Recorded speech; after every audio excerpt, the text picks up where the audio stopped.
Losses against a divisional foe have the Athletics frustrated. The Mariners have had the A's number, taking all 3 of their series so far this season. Today it doesn't get any easier as the Athletics face nemesis Felix Hernandez. King Felix has 26 career wins against the green and gold. So the A's will need to dig deep and get the offense back on track to salvage a game in this 3-game set. A's Mariners Day Baseball next.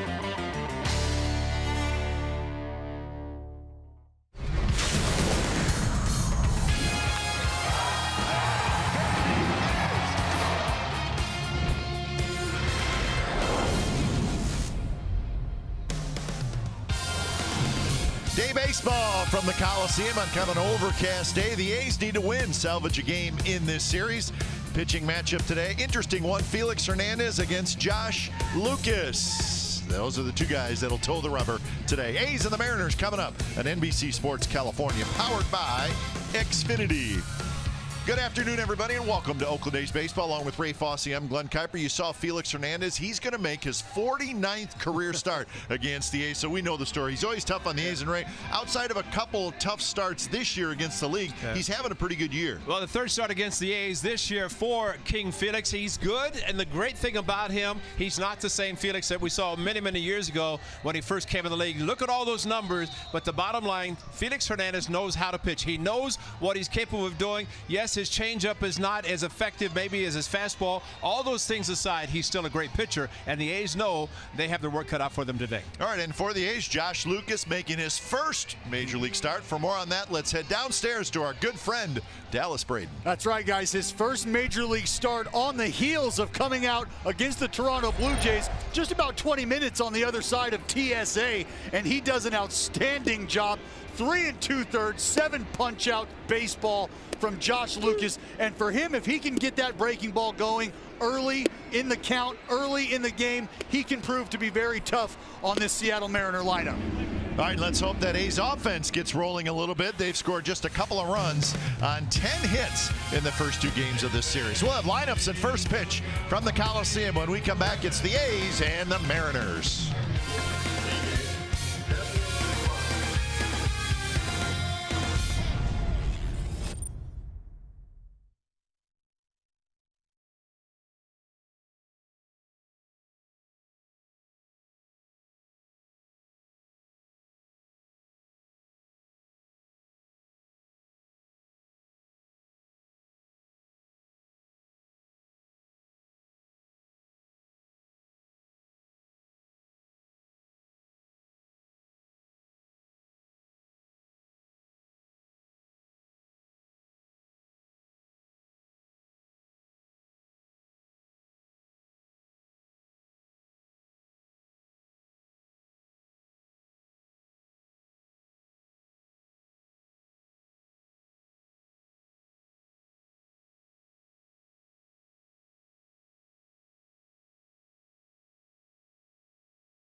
that comes through every time. See your local Toyota dealer today. Toyota, let's go places. By Southwest Airlines, low fares, no hidden fees. That's transparency. And by Jack in the Box. Try the new Cholula Buttery Jack, part of the Buttery Jack family. Only at Jack in the Box. Hey, day baseball from the Coliseum, the third and final game of the series between the A's and the Mariners. And as you can see, a little overcast again today. The game time weather presented by the Santa Cruz Beach Boardwalk. Get to the beach. The admission-free boardwalk is open daily starting Friday, May 25th. 61 degrees and not much of a chance for sunshine today as it is overcast. Haven't seen it all. Nope, it's been a while. All right, let's take a look at the lineup for the visiting Seattle Mariners. Here it is: Segura, Heredia, Haniger. So Mitch Haniger back in there. Then Cruz, Seager, Vogelbach, Gamble, Romine. That's Andrew Romine, and David Freitas. And well documented what this young man did. He's never faced the Mariners, but he did a great job against the Toronto Blue Jays. Just showed up, struck out a bunch of batters, and finally got some rest. So what you're saying is he had a little more time to think about this outing than his last outing. And what he is facing today, basically, 4 right-handers to start this game for the Mariners. Then you start with Seager, Vogelbach, Gamble, and Romine, a switch hitter who bat left-handed. So 4 righties, 4 lefties in succession, and then the Freitas is the right-hander. What he did in Toronto, just threw strikes in against the right-handers, similar to really Andrew Triggs, and the way he kind of drops down and slings the ball to the outside. Good slider away from the right-handers. 0-2 pitch to Segura, reach for and looped foul. He throws a little bit across his body. You can see his landing spot. He'll come right at you right there, and then across his body, and either inside with a good sinker, which he did to Segura for strike 2, or throw the slider away, try to get him to chase. Exmo brought to you by Cache Creek Casino Resort. See the dot, the discoloration in the mound. That's his landing spot. And that one is looped past a diving Marcus Semien and into center field, and that's Gene Segura at his best. So he drops a single into shallow center field. Defensively for the Athletics, this is what it looks like. Joyce in left, Fowler in center, Piscotty in right, Chapman, Semien, Lowry, and Olsen on the infield. Bruce Maxwell gets the start this afternoon. So Jonathan Lucroy caught the first 2 games of the series. Bruce Maxwell with sunglasses on, but with his overcast skies today, of course we've seen it the first 2 games at nighttime with the marine layer coming in, but we say often ideal conditions for everybody on the field. Don't have to worry about the bright sunshine, although I think both teams would love to have it. The A's will eventually have it here at the Coliseum on day games, but today, perfect. Here's Guillermo Heredia. Keep an eye on Segura. 11 steals. Umpires today, that's C.B. Bucknor calling balls and strikes. Conroy at first, Knight at second. Honora, the crew chief, is over at third. So 0-1 the count to Heredia. Fowler in center field shifted into right center. That one tapped foul. So a couple of frustrating losses for the Athletics. 3-2 in extra innings on Tuesday, and then last night 1-0. And those are the last 2 nights, the kind of games that are frustrating, that you think back and go 1 or 2 plays either way, and you could have and should have won the game. Won both the games. And you think also, okay, to the last homestand when the A's did not hit a lot, score a lot against the Orioles, yet 103. A little different situation against the Mariners. The Mariners, good pitching and good hitting, good situational hitting, especially with Segura at the top, and Heredia getting a chance to play every day in center. Against the Orioles, not a lot of runs, but they won all 3. Mitch Haniger waits in the on-deck circle. 1-2 the count. Segura with a pretty good lead. Lucas will keep an eye on him. Josh Lucas, very tall, 6'5", thin, just 210 pounds. Originally with the St. Louis Cardinals. What if he went to the Oakland airport to go through the TSA just to make it feel like he's comfortable again? Grounded foul, sound like a broken bat. I think the great part about that story with TSA, of course, he came through or went through customs easily, but Emilio Pagan, who was with him, took a little bit longer. So Josh said, hey, I'll just wait for my man. So he waited, and not expecting when he showed up that he's going to go to the bullpen, throw a little bit and be in the game, but it's exactly what happened.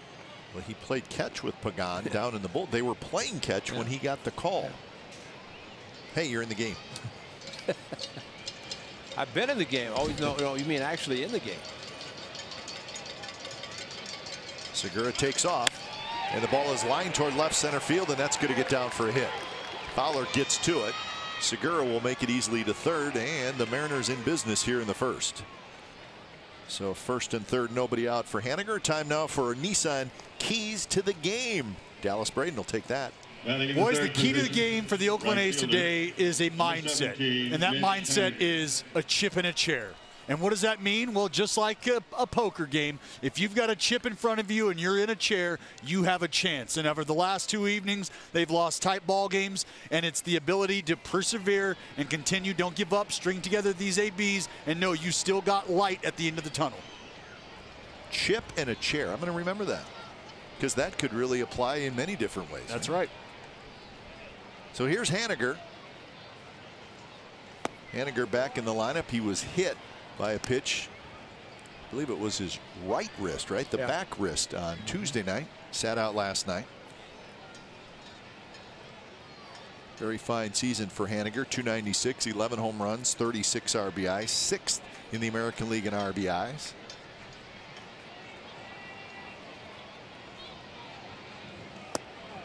Sharp breaking ball, just missed. So here's the hit by pitch. Watch the front side open up, and then the back side, his right arm right there as he tucks it underneath, gets it, and his wrist, and would come out of the game, and he missed last night. But back in today, just like Cruz missed Tuesday, came back last night. Cruz back in the lineup today, DH in the on-deck zone. And now it's 3-0 with Cruz waiting. Well, the problem for Lucas, he got ahead of both Segura and Heredia, but both got hits with 2 strikes as the big man waits on deck.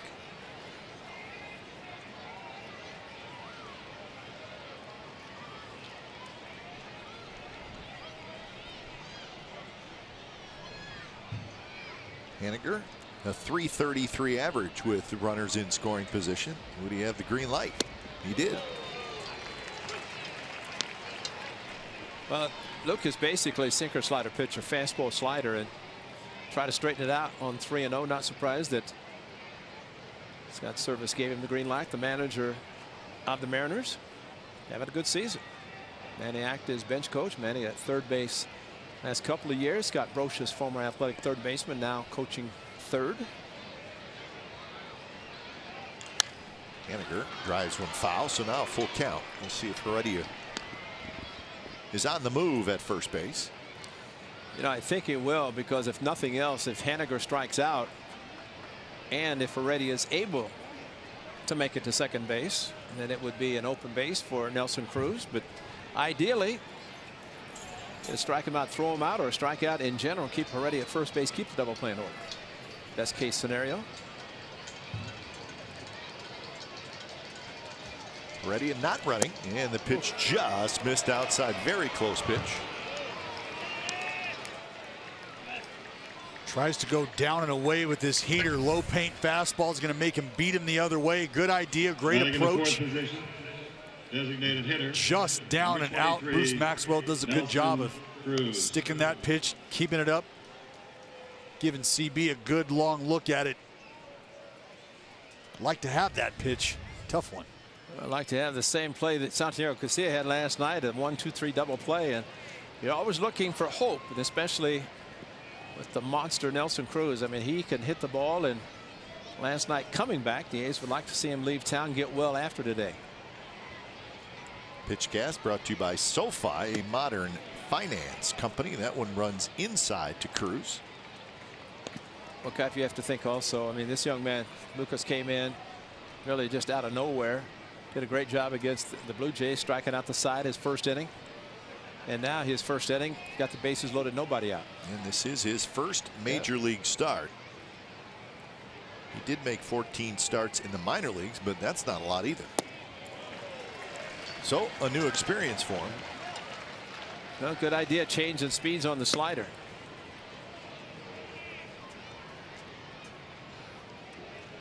You can tell right there just by the swing from Cruz out of the hand. He's aggressive on that breaking ball. I talked about Lucas needing to get that breaking ball in the zone early, just to afford him the opportunity to work through these at bats, because you're going to start to see these hitters eliminate a pitch. If he's not able to throw that breaking ball for strikes, they'll start sitting on the heater, or they'll start eliminating one side of the plate or the other. Well, back-to-back are at least 2 fastballs inside of this at bat, and for Nelson Cruz, he's trying to stick his elbow in front of one of them. That one cued foul past Kyle Seager, who's waiting in the on-deck circle. So now it's 2-2. It's 2-2. You've gotten 2 swings, not necessarily great swings from Cruz on that breaking ball. 2-2. This is time to expand here. He might have bought himself another one, in my opinion. Maxwell, go to work, body up, keep that ball in front.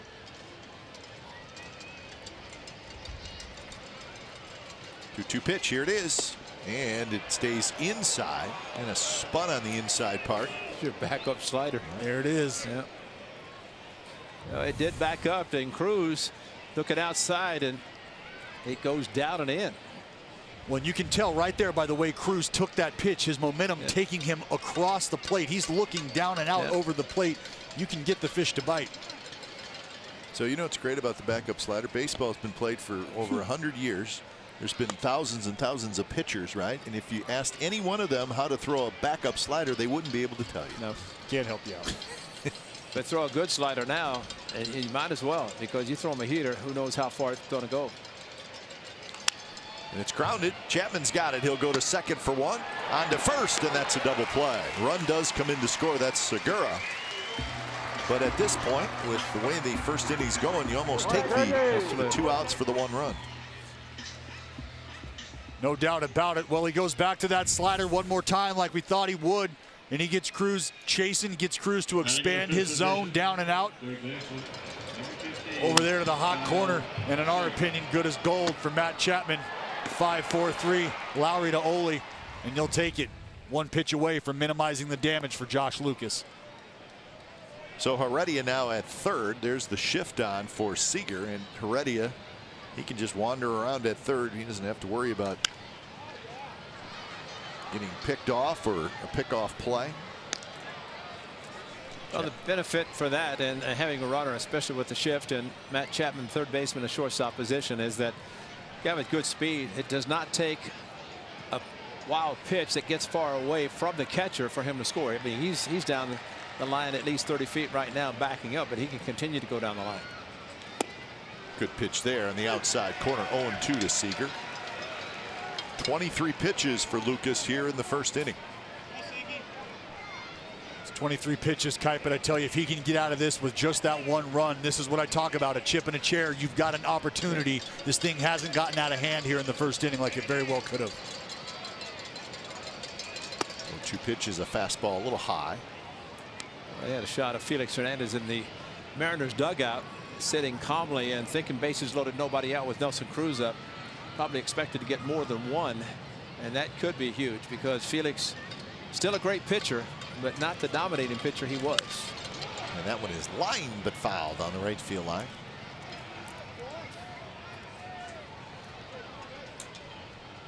At times that Felix can take a 1-0 lead, and you'd be looking at it the 9th inning saying, how's he doing it? But still great. Nothing to take away from that man. Perfect game on his resume. Just like to pitch a postseason.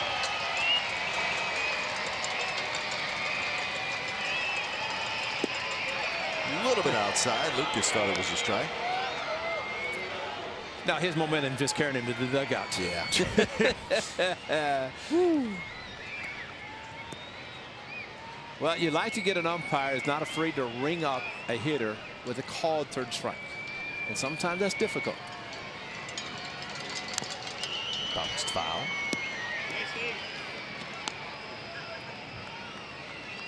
Seager, 8 home runs, 28 runs batted in, and He's 1 for 9 in this series with 3 strikeouts. You remember one umpire in particular, you can go strike 1, strike 2, but better if you want strike 3, hitter's got to swing. Yeah. He would not call it. Inside corner, strike 3 call. Terrific pitch by Lucas, and he does minimize the damage as the Mariners get just the 1.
So here's the Athletics lineup brought to you by Southwest Airlines. Joyce, Simeon, Lowry, Olson, Chapman, Piscotty, Fowler, Canna, and Maxwell. Canna will DH today. And the king is Felix Hernandez, still with the number 34. His record 5-3, 5+ earned run average. Forget about all of that. And he may not be as overpowering, but he still knows how to pitch. You pitch a perfect game, as Dallas Braden knows, you're a pretty good pitcher. He's faced the A's twice. Jed Lowry's gotten him twice. And probably the biggest one was back on April the 15th, wonderful tax day. And that, well, actually it's 2 days before because of the holiday. That's good luck. But Jed Lowry, a 2-run home run on a 3-0 pitch. A's won 2-1, and that was it. First pitch to Matt Joyce is drilled toward left center field. Nobody's going to get it. Gamble backhands it, and Joyce will have a long single.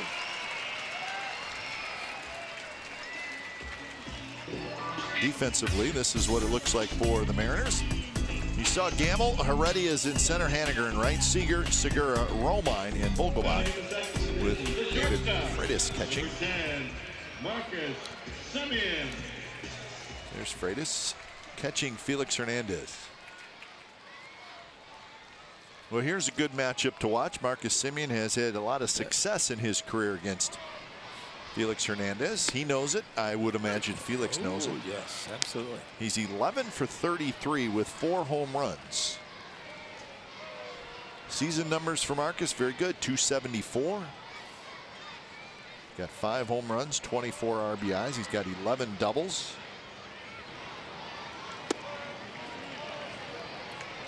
Well, last year in September, and this was Marcus Semien on September the 25th, and you can hear Felix not happy with the pitch because he hung it. And Marcus Semien, when you own somebody, you have good numbers.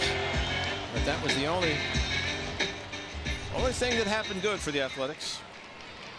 As Felix beat the A's. One bounced foul, so the count 1-2. So there they are. Keep an eye on it. A couple on Mother's Day, what, a couple years ago? Mother's Day, May the 10th, 2015. Hey, remember when Billy Burns hit that first pitch home run and Felix said, "I'll never change"? Well, today he throws a first pitch fastball to Matt Joyce. He hits it for a base hit. But it's, you know, some things just not going to change. And Felix said, "I would never change ever throwing Billy Burns a first pitch fastball." He just happened to hit it for a home run and made Billy exciting, but King didn't matter to him. 1-2 pitch, bounce foul again.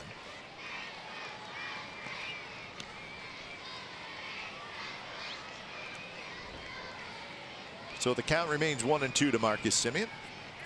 Well, today, any 95-mile-per-hour fastball is our fast pitch, brought to you by Xfinity, the fastest Wi-Fi at home and on the go. If you're going to do a replay, some pass to Felix, you might get it, but maybe not now. Nope. It's a sharp breaking ball. Pretty good take by Semien. Cap, we talked last night about a crafty left-hander. Felix has really improved himself, made himself a very good pitcher. And I think of one Frank Tanana, who your brother knows because he owned him. Right. You know, no-hitter pitch by Dennis Eckersley. But Frank Tanana one time could throw almost 100 miles an hour, became a great left-handed pitcher, a different style of pitcher. And that's what Felix Hernandez really has kind of turned himself into.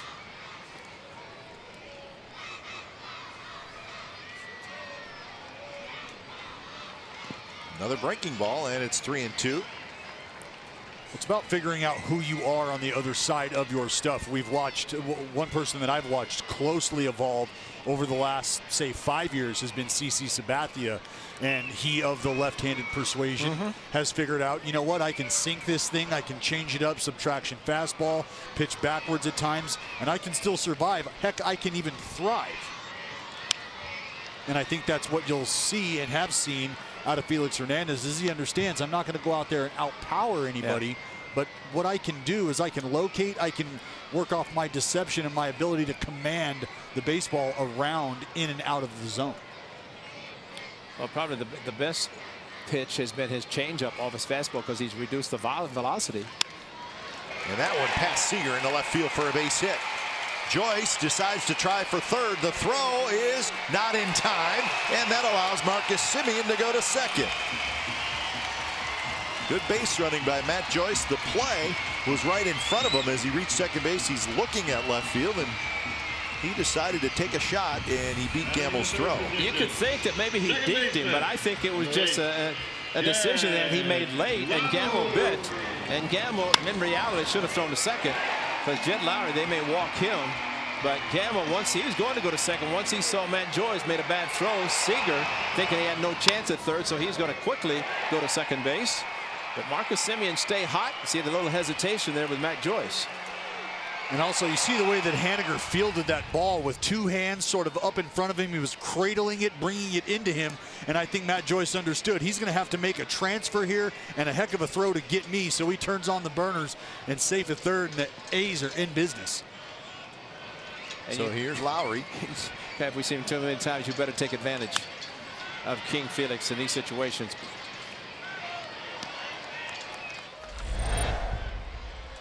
This is Lowry's home run against Felix earlier this year.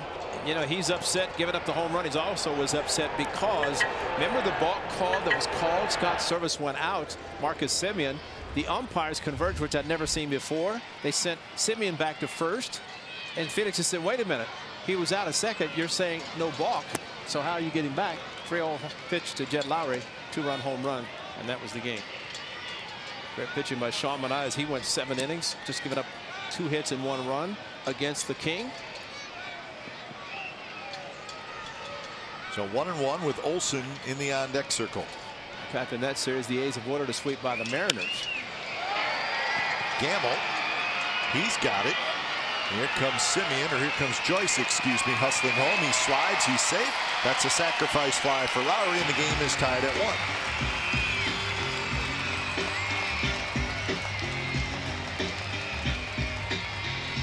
This is a good job by Jed to serve this ball up out into left field. Haniger tries to get behind it, tries to play through it.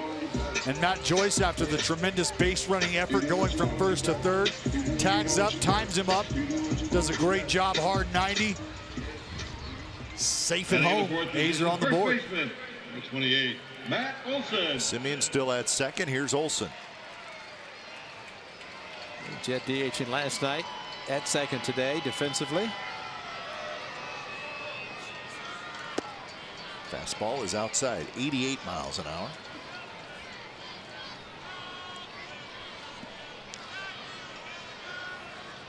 Olson at 240, 7 homers and 19 RBIs. He is 2 for 7 with a double in this series. Had a scout ask me this morning about Matt Olson and his hands extended, arms extended out across the plate, something that he started before coming up last year. And he asked if he could handle the fastball inside. I said he did it 24 times last year and had a great season. And he does extend the arms, and it's kind of his setup. And he's had to make changes this year, but a lot of opposite field hits for him, including the home run over the Green Monster. But a lot of adjustments for young players after they have success, knowing that the opposition is going to make changes. You have to adapt to those changes.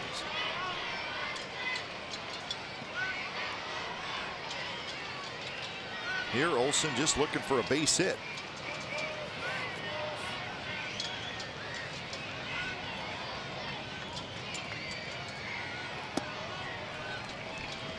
So now 3-1 with Chapman waiting in the on-deck circle. And this is where a left-handed hitter with the right hand in the on-deck circle, and whether or not Felix Hernandez is thinking about it, but as a hitter, first base is open. You have to somewhat at least say, is he going to give me a pitch to hit, or does he want to pitch carefully to me and put a runner first base for the top possible double play? That's a good swing by Matt Olson. Fouls it straight back to the screen. Talk about looking for that heater, trying to get something he can extend on. Not a pitch down and out. Timing him up. Well, the best part about what Matt Olson does, keeping the bat back, we've seen often when the body goes forward, that bat never goes with him. Strike 3 called on the outside corner, if you want to call that the outside corner.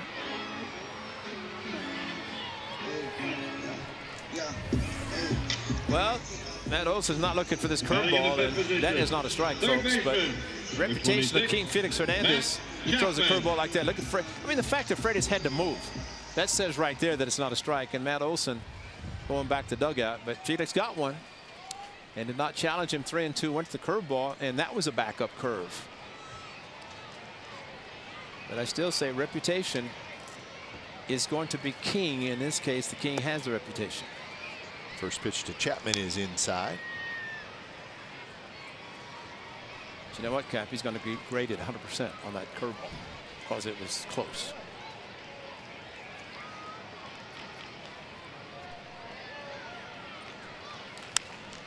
Grounded, just foul. Rolls down the third baseline. So the count 1-1. Pitching outside the last 3 seasons. Keep this in mind with Felix Hernandez. The high velocity is not there anymore. Outside of the zone, whiff percentage against the A's higher than everybody else. And the percentage of pitches outside more against the A's than any other team. So he's working it off the, or out of the strike zone, but the A's are chasing a little bit. Well, what that tells you is he understands. He comes from a place that's a big yard, a lot of real estate. I'm going to work on the outside part of the plate, make you beat me to my strength, not necessarily your strength, not a weakness. But if I'm going to make you beat me the other way in a big yard, more times than not, I'm going to have success as a pitcher.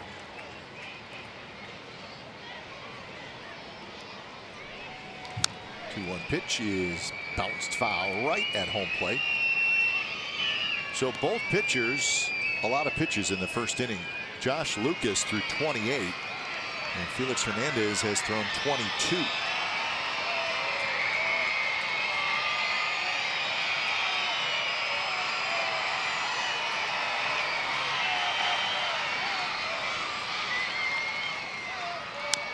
Another foul ball. This one rolls past Piscotti in the on-deck circle. Usually they start that cheer, make some noise whenever you want to strike out of the opposing player. They did it for Felix. Felix said, hey, maybe it's the King's Court down in left field. They're cheering me on. Field trip day for the kids. I like it.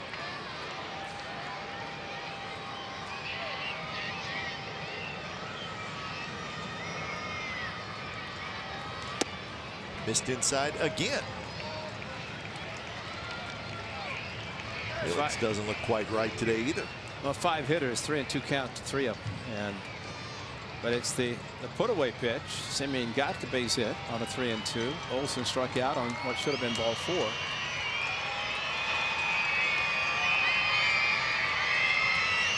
So payoff pitch, here it is, and a breaking ball and a good take by Chapman. That's an outstanding at bat by Matt Chapman. This is what we talk about when you have a guy like Felix Hernandez on the mound who's had the success he's had here at the Coliseum against the Oakland A's. If you're able to grind him out and kite, to your point, doesn't look like he's got the put away working today. If you can extend these ABs and get them on the ropes early, could bode well for the green and gold. Well, Matt Chapman in the on deck circle saw a 3-2 hook to Matt Olson in front of him. He might have been thinking about it, but he's so strong he can start, but be able to hold up his swing on a pitch out of the strike zone. So here's Piscotty, who hits one in left center field. Fairly deep. Heredia, gamble, and it's off the wall. That's going to knock home a pair, and Piscotty has a double, and the A's lead 3-1.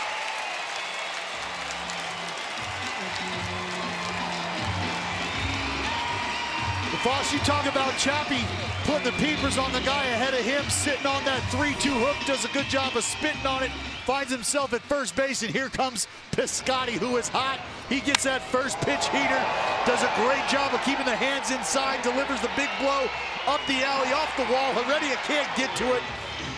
Matt Williams got the windmill going over there at the third base coach's box. 2 runs come across for the Oakland A's.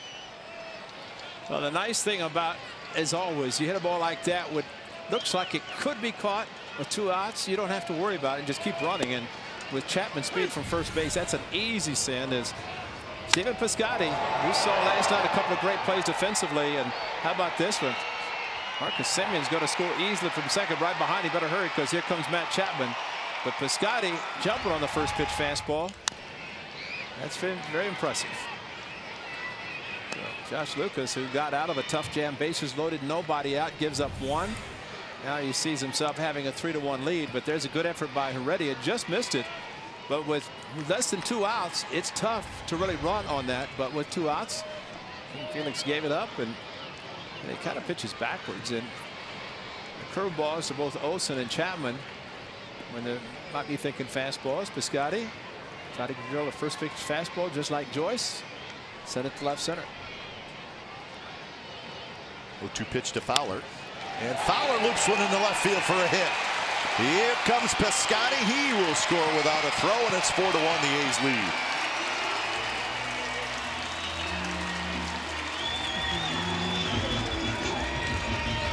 Fowler fighting him off. They wanted to go away here. This thing, Felix just jerks this to the inside part of the plate. Fowler does a good job of staying inside, filleting this baseball right over that 6 hole. And a good job by Piscotty, obviously running on contact with 2 outs, and you can see the King not happy about it. So an early meeting at the mound for the Mariners.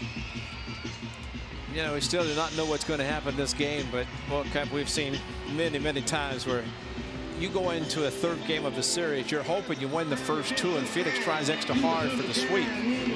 But in the case of today, the A's are trying to avoid a sweep with a victory, and they're jumping on the King with 4 in the first inning. Batting in the 8th position. And I bet Mel Stoudemire very rarely ever had to take a walk to the mound with Felix in the first inning. Mel Stoudemire Jr. Matt Chapman, a big walk to start this, really the big rally, because since his walk, 2-run double, RBI single.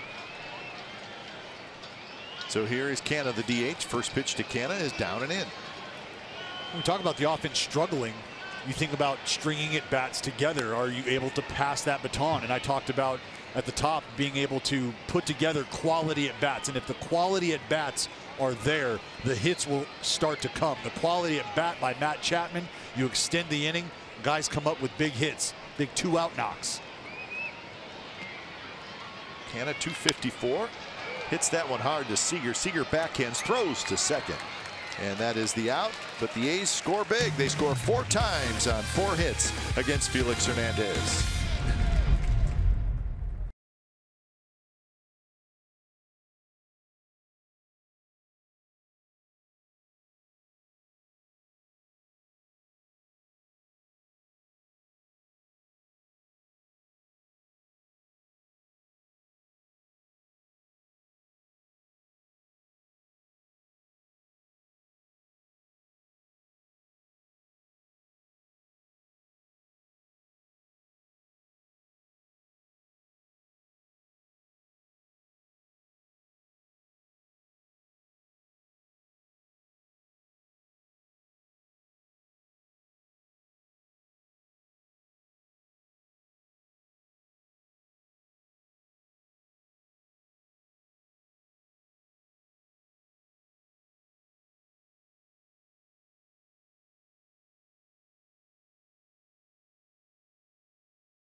Hey, Xfinity X1 customers, say, show me the Oakland A's in your X1 voice remote and get live stats on your TV. Change the way you experience TV with Xfinity X1. Treehouse having some fun today. Treehouse have cookies? No, but we do. So if we stop talking for a little while, it's because we're just enjoying up here. You know, this second inning for Josh Lucas probably is going to be his best because he could say, oh, I could take a deep breath. I mean, to get out of a jam of a first inning, bases loaded, with giving up 1 run. I was thinking about a colleague over in the studio when he's there, Dave Stewart, one of the best pitchers the A's had during those championship runs in the late 80s. He can minimize the damage better than anybody I've ever seen. Get in trouble. Not try to get greedy, just say, hey, you can take 1, but you're not going to get 3, and that's what Josh Lucas did in the first. That was huge for Lucas and the A's. When I hope what Lucas and Maxwell have paid attention to is C.B. Buckner's propensity to give up that outside call. You saw there they're going outside with that breaking ball, trying to backdoor it. I would continue to go out there and see how much of a leash he is going to give me, especially if I'm Josh Lucas. I know I'm not going to beat you with power. I can beat you to a spot. Yeah, the strike zone, it's started out as shades of Livan Hernandez in the 1997 postseason. Remember that, Dallas? Oh, I do. When Aaron Gregg was just he just was throwing it anywhere he wanted to, and it was being called a strike. Yeah, I tell you what, you give me that strike zone, I could go get you out in the big leagues right now. Yeah, nothing against Livan, but it was a pretty good strike. It changed a lot of things because of it too. You're right. That's a good call. And between the crew from Atlanta, and Glavine, Maddox, Smoltz, those guys got an abundance of pitches. At Nashville, that's what Josh Lucas, 2 for 2 in save opportunities now as a starter. And a 3-2 pitch is high, so Vogelbach was down 0-2, and now he's got a walk.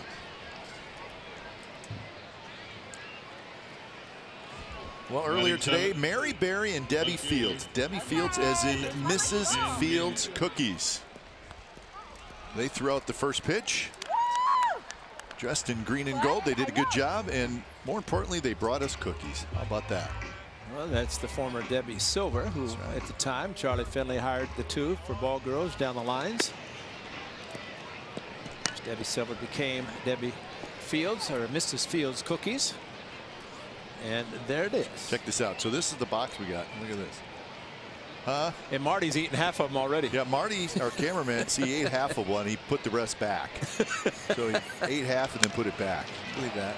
Olsen spins, fires to second, back to first, double play. That's great. 3-6-3 double play.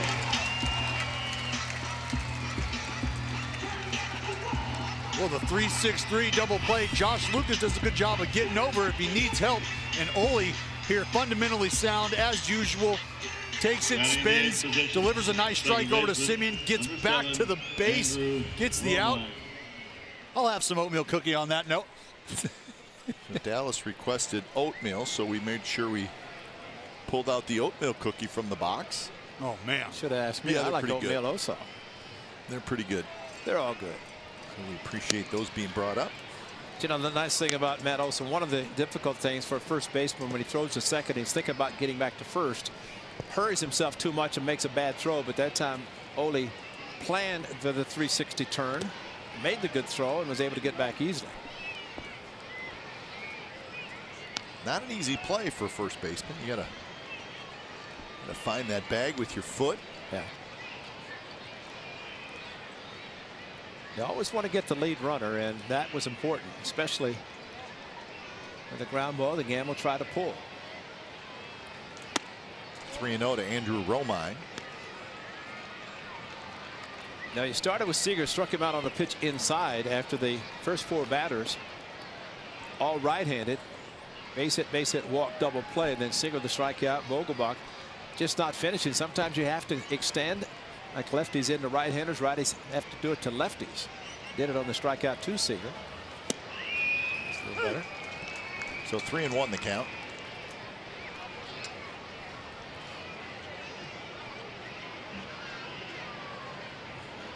Romine playing second base today. And now full count. Remember last year when Romine was with the Tigers and the Yankees, the Tigers had a little dust up, and the Romine brothers. And this Romine, who was with the Tigers, caught a little flack because he was chumming it up with his brother. I mean, what are you going to do? Fight your brother? Exactly. That can make it look like you're fighting. You're not. That's perfect. Yeah. And that one is low, ball 4. Because let's face it, in a baseball brawl, there's 25 guys on each team, 50 out in the middle of the diamond. How many of those 50 really want to fight? Like 1. 0. 0. It depends. We've seen guys go out and, as you say, look back. Come on, guys. And I'm going to run out here and make sure somebody grabs me. But if they had the hockey rule or the minor league rule of baseball, in the Major League Baseball, you'd see 0 fights. Because it'd be... Come on, Dallas. You know you agree with us. I'll tell you right now, I feel like baseball needs to adopt the hockey rules. I'm telling you, you got Madison Bumgarner out there going against a guy like Bryce Harper. He gets nailed. Bryce Harper, you got something to say about it? Come talk to me. 60 feet, 6 inches away. That's right. I'll give you 30 seconds. One of you hits the turf. We'll peel you off the field, and we'll keep it moving. It's decision time for a hitter. Well, it is, because if the hockey rules, what we saw last night, they came out of the penalty boxes and nailed each other. That's right. I mean, awesome. I mean, the bottom line, it's one against one. It's not the whole team, and they're all pushing around all that stuff. No, you can be a hero if you think you got guys backing you up. I mean, I got scars where I stupidly charged them out. I didn't look back, but I ran into a buzzsaw. Wow, nice play. Wow, he put that thing away quick. Wrapped it up quickly. Yeah. Something's up there. Runner goes. Maxwell's throw. Good throw. Not quite in time. A very good throw by Maxwell. Well, it didn't get much help either. Lucas taking his time delivering the ball. And good take by Freitas. Did he hit his hand? Missed his hand. Oh, that's a good he missed slide. it. That's a great slide. And you go around it, and you can take a look. But the hand got in because he didn't. He led the left behind him. The right got in. Jed Lowry applied the tag, but he missed him. That's a great slide. It's perfect because he got him up in the top. But that was after the fact. And you see some Houdini slides. He just that left arm just kind of disappeared and didn't give Lowry anything to tag. You know, from Romine's standpoint, he got a great jump and probably surprised to see the throw waiting for him. That's why he went into the great slide. I tell you what, it excites me to see plays like that occur, not so much against the Oakland A's, but to know that the fundamentals and the nuances of the game are still alive and well to some degree. That little bit, that slide right there, that makes this entire inning now for the Seattle Mariners. That's right. Freitas, the catcher, sitting on a 1-2 count. Well, I still say and you know, it's all these scouting reports, you know who's going to be sliding head first. Who know who's going to be getting back to the bag head first. And if that's the case, that knee is going to block a lot of guys. And if Jed that time had straddled the bag and put the knee down, it wouldn't have mattered because his hand would never have gotten to the bag. But Fowler went feet first, and it's a different story. Actually, it probably slowed him down. He had that running right there, but Ricky always went head first. Fowler, feet first, probably slowed down a little bit as he went in feet first. You just have to know who does it. And that one is sliced into right center field for a hit. Romine is going to round third. He's going to score. So there it is. That's a big run for the Mariners. And a gift, really, as Romine should have been out.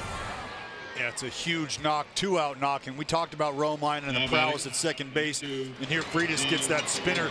They're trying to go away, stays inside. He inside outs this ball, shoots it out to right. Good piece of hitting here. Though they missed location, not necessarily a terrible pitch, just a better job of getting bat to ball with 2 strikes by Freitas. And here's Segura, and there's action in the bullpen as Chris Hatcher starts to throw. 49 pitches for Lucas, and again, as we mentioned, in that game in Toronto on the 18th of May, he threw 50 pitches out of the bullpen. So he's not going to go much further than 50. Segura fouls it back. Well, I think this inning started with a walk, the double play, then another 2-out walk. A great slide on a stolen base. But the one thing about sliding head first, using your hands, you can manipulate the hands to go around a tag, and Romine did it perfectly. We've seen it at home plate. Guys, catchers put down a tag. The runner will go over the tag with his hand and hit the plate. Good pitch there, and the count 1-2 to Segura, who singled and scored in the first.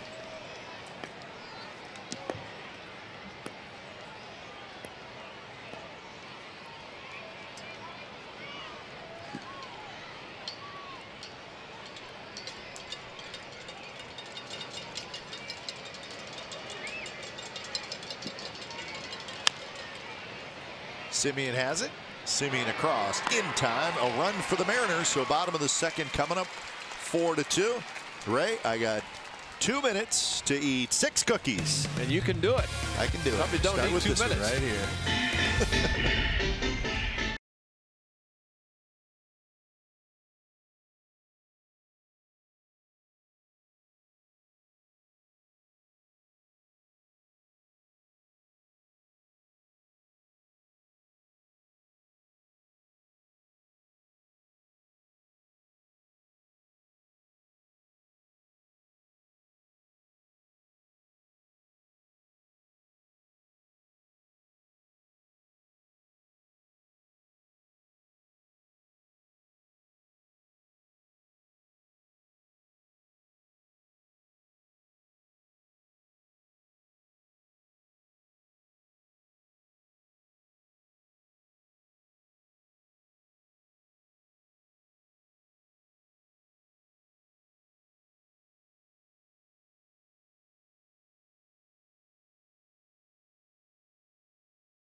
On the go this season, and stream the games on NBCSportsCalifornia.com and the NBC Sports app, presented by your NorCal Honda dealers. Bottom of the second, 4-2, the A's lead. So plenty of offense early in this game. See what Felix Hernandez does here in the second inning. First pitch is lined to center by Maxwell, but it's an out. So 1 out. So the A's trying to get a couple games over 500. They're 25-24 now. Felix Hernandez, with the 4 runs allowed in the first inning today, has now allowed 15 runs in the very first inning. Did you see the note when Zach Cozart was talking really negatively about Sergio Romo pitching, where he said it's bad for baseball? Did you see how many runs have been scored in the first inning? Something like, yeah, it's a huge amount. I don't know the number, 71, something like that in the first inning. I did see where it's an inordinate amount this right. year. And you know, just talking about Phoenix first inning, it's one of those, as we always say, first, fifth, and ninth. Basically, first you got to get settled in, and in the case of Felix today, 4. But man, that many runs, you can understand. I mean, if you can go through the order of the Angels and avoid having them score a run in the first inning, that's pretty impressive. And I guess Sergio accomplished that, at least the first game. Well, I don't think it's going to be this reliever starting games. I don't think it's going to be anything that becomes a regular thing, and that's why I think sometimes players comment on it, and I don't know that it's completely necessary. It happened. Is it going to? And it happened the next day. We get that. The Rays have their reasons for doing it. But it's not going to be league wide. No. I mean, I think to jump out and say it's bad for baseball, well, You know what? There's a lot of things that are bad for baseball. I don't think Sergio Romo starting a game against the Angels is one of them. And you know, to me, if you can get in the head of a hitter, you've accomplished what you set out to do. Yeah, I mean, because you think of, you think Joe DiMaggio would complain if he saw 150 different pitchers instead of 65 in his 56-game hit streak? You know what's bad for baseball? Wellington Castillo getting suspended for 80 games. Robinson Cano getting suspended for 80 games. You're right. That's what you should comment about. And by the way, Dustin Garneau, who was DFA'd, was just picked up by the White Sox. That's right. White Sox catcher Castillo just suspended. I mean, there's no doubt we are at a point in the game of baseball where things are changing, the way it's analyzed, the way it's played, the way it's evaluated. All of these things have changed and are different than how they have gone up until this point in time. So while we see things manifest and we see theories applied, I think you have to think about the Tampa Bay Rays and what situation they're in as far as roster construction, their ability to compete, kind of a sweet spot to experiment with stuff like that. And really lack of money to go out and buy a starting pitcher. I mean, they're not in a great situation when it comes to revenue.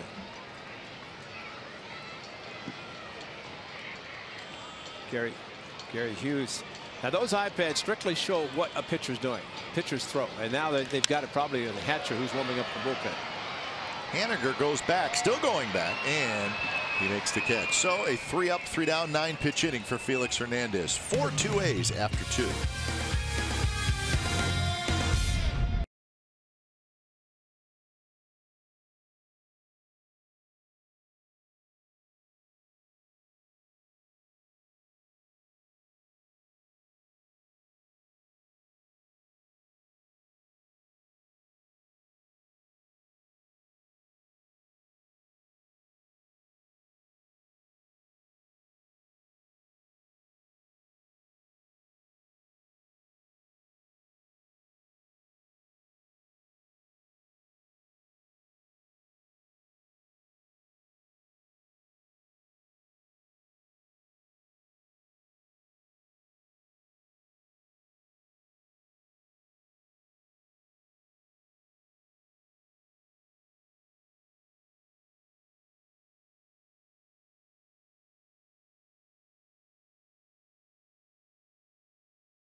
California is brought to you by the Chrysler Pacifica Hybrid, America's first hybrid minivan.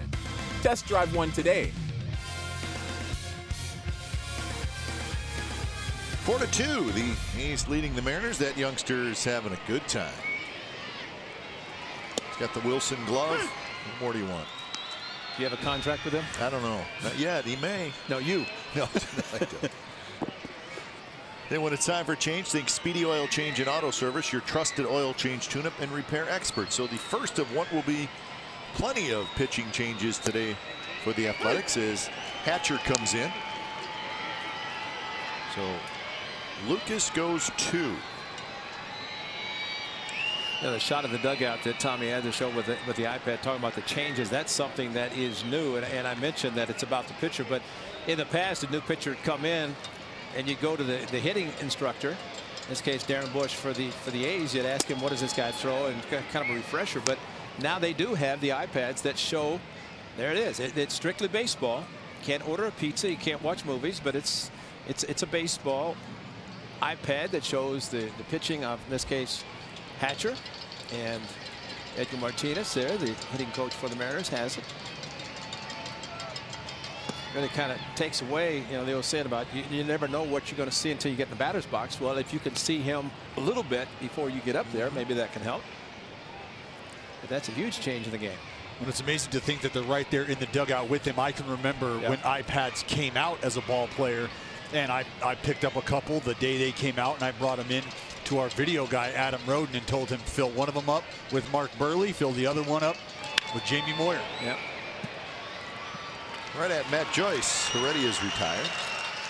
Well, the late Tony Gwynn had probably one of the first hitters to have his iPad in his locker watching his at-bats against certain pitchers, and from the word I got that he never looked at a bad swing. He didn't have many of them anyway, but he never looked at a bad one. It was always he wanted to see the good swings. But it's a great tool to have. And whether it's on your iPhone, your iPad, Adam Roden, of course, always has several screens, and guys, you see them and they're going over what the pitcher is throwing, how he's pitching.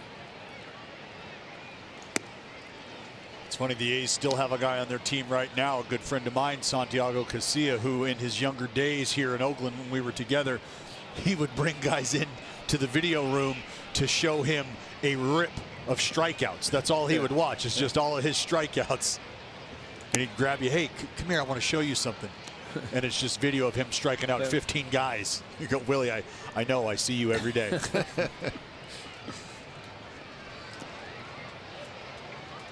2-0 to Haniger. Cruz to follow here in the third. Good pitch there. Fastball on the corner. This is the first appearance for Hatcher in this series. And you know, Kevin, you think about it, at one time you would face a starting pitcher probably 3 at bats, maybe 4, pitching deep in the game, and now it's almost a necessity to have because there's so many relievers and throw so many different things.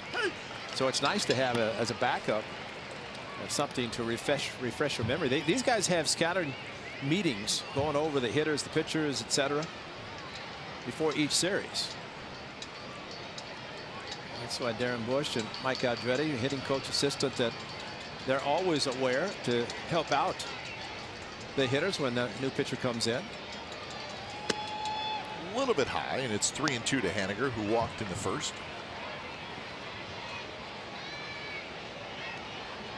Straightaway defense for Haniger. He's got good power to all fields. 11 home runs.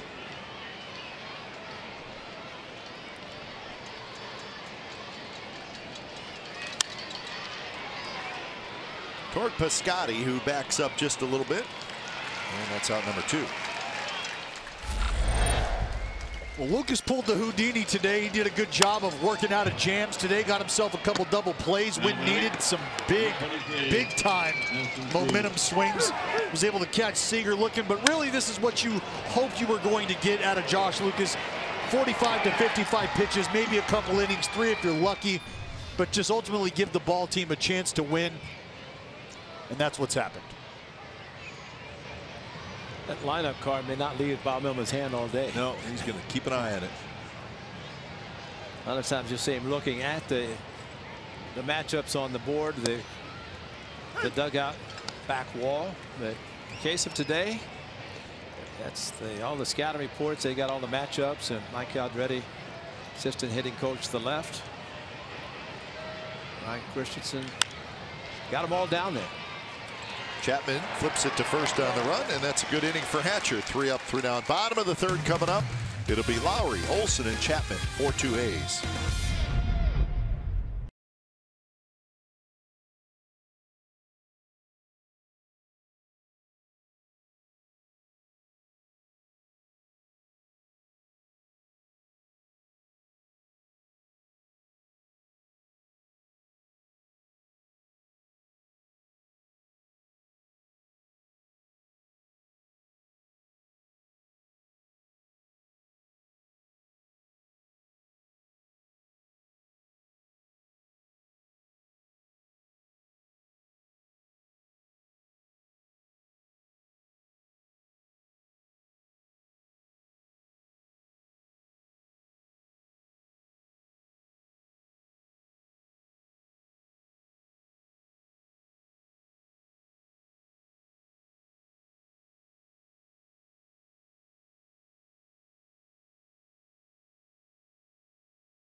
my partner showing right now, makes his debut this Saturday, also today. That's against the Diamondbacks on Saturday. The first 15,000 fans get this giveaway.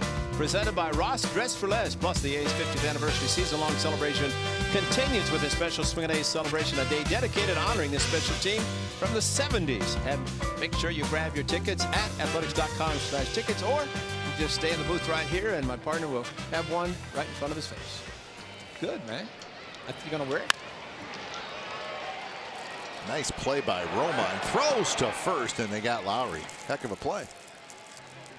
There it is.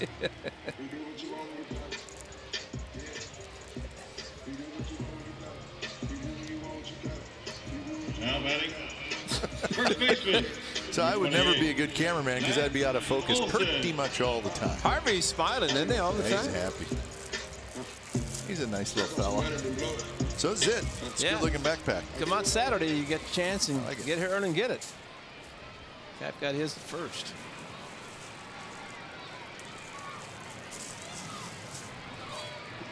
So here's Olsen. That was a pretty nice play by the second baseman, Andrew Romine.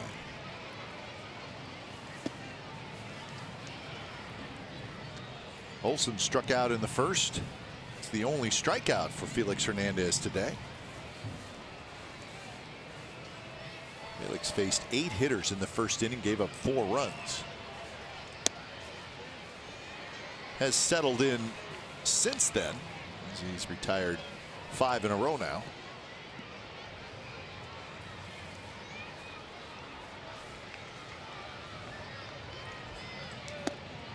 That one drops out of the strike zone.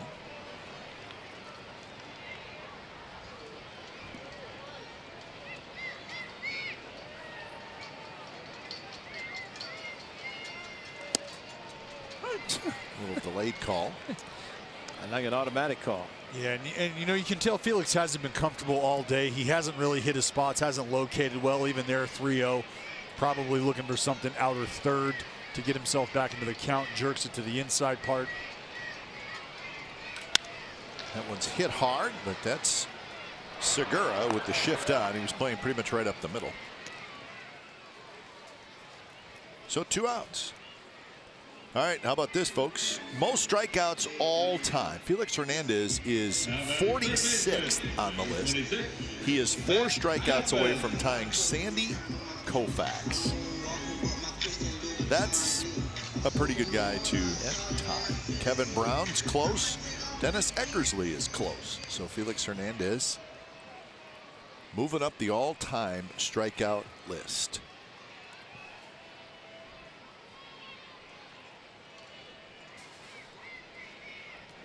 So here's Chapman.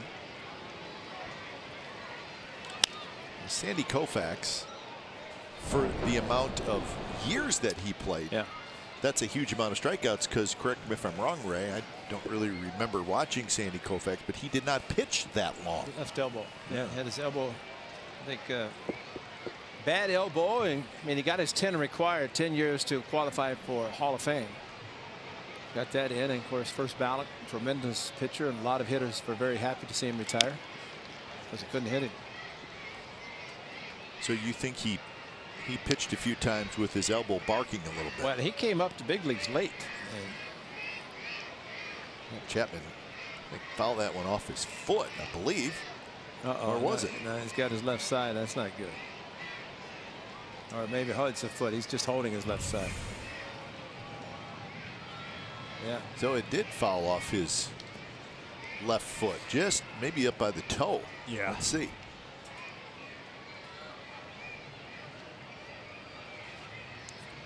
Well, we've talked about Nelson Cruz fouling the ball off his foot, and also how about D. Gordon? Straight down. Oof. Might have been right off the top, the way that ball shot off.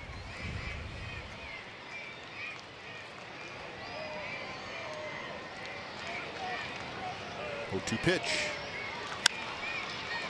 That one rolled foul again. And because pitchers are relentless, he's probably going to try to pitch him inside, right, Dallas? I mean, continue to go there. Continue to go there. That's no fun, but it's kind of reality.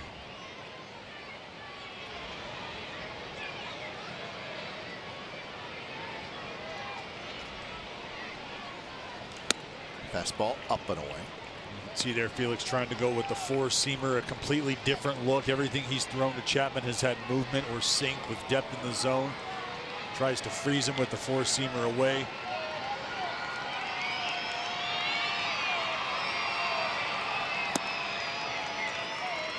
So I got a question for you guys. I watched Freitas right there on a 1-2 count.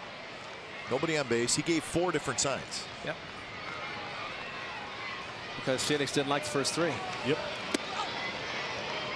And typically, well, he didn't. I mean, he didn't shake any of them off. He gave 4 different signs. Well, that's because the pitcher, in acknowledgement, if I don't like what you're throwing, I don't acknowledge. Just stare. I shake to location. Stare for a pitch change. Shake to location.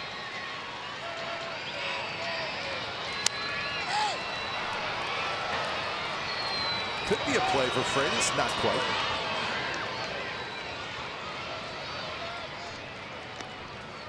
You know, there is a lot of that where pitchers sometimes, you know, you don't see the adding, subtracting anymore. It's strictly just staring in. And I think, you know, it's almost like Freitas, the catcher, with Felix calling his own game, instead of him shaking or adding or subtracting, he just stares at, as a catcher, he just puts, okay, I know he throws all these pitches. I'm going to throw them all down until he starts to wind up.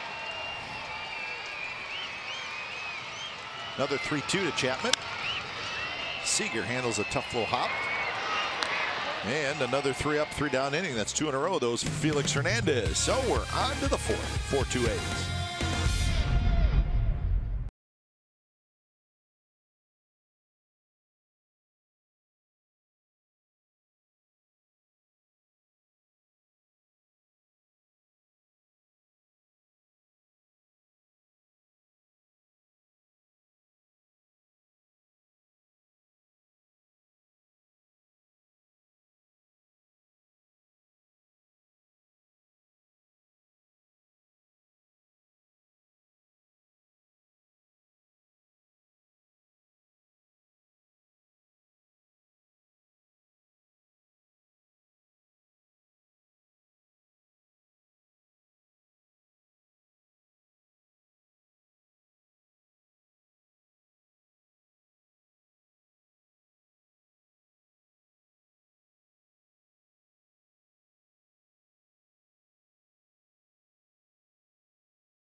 Program is here recognizing teachers that make a difference. Visit NBCSportsCalifornia.com and vote. The winner receives $20,000 for his or her school.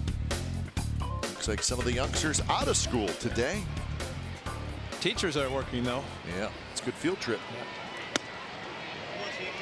Seager, Vogelbach, and Gamble. So 3 left-handed hitters for Chris Hatcher to face, who Hatcher threw 13 pitches in the 3rd inning. Keep a close eye on how many pitches these relievers are throwing, but a couple innings out of Hatcher would be big. You know what I think is going to be interesting today, Camp, is as Segura faced Lucas twice. Now you start with Heredia, Haniger, Cruz, and now Seager. They're facing a different pitcher the second at bat.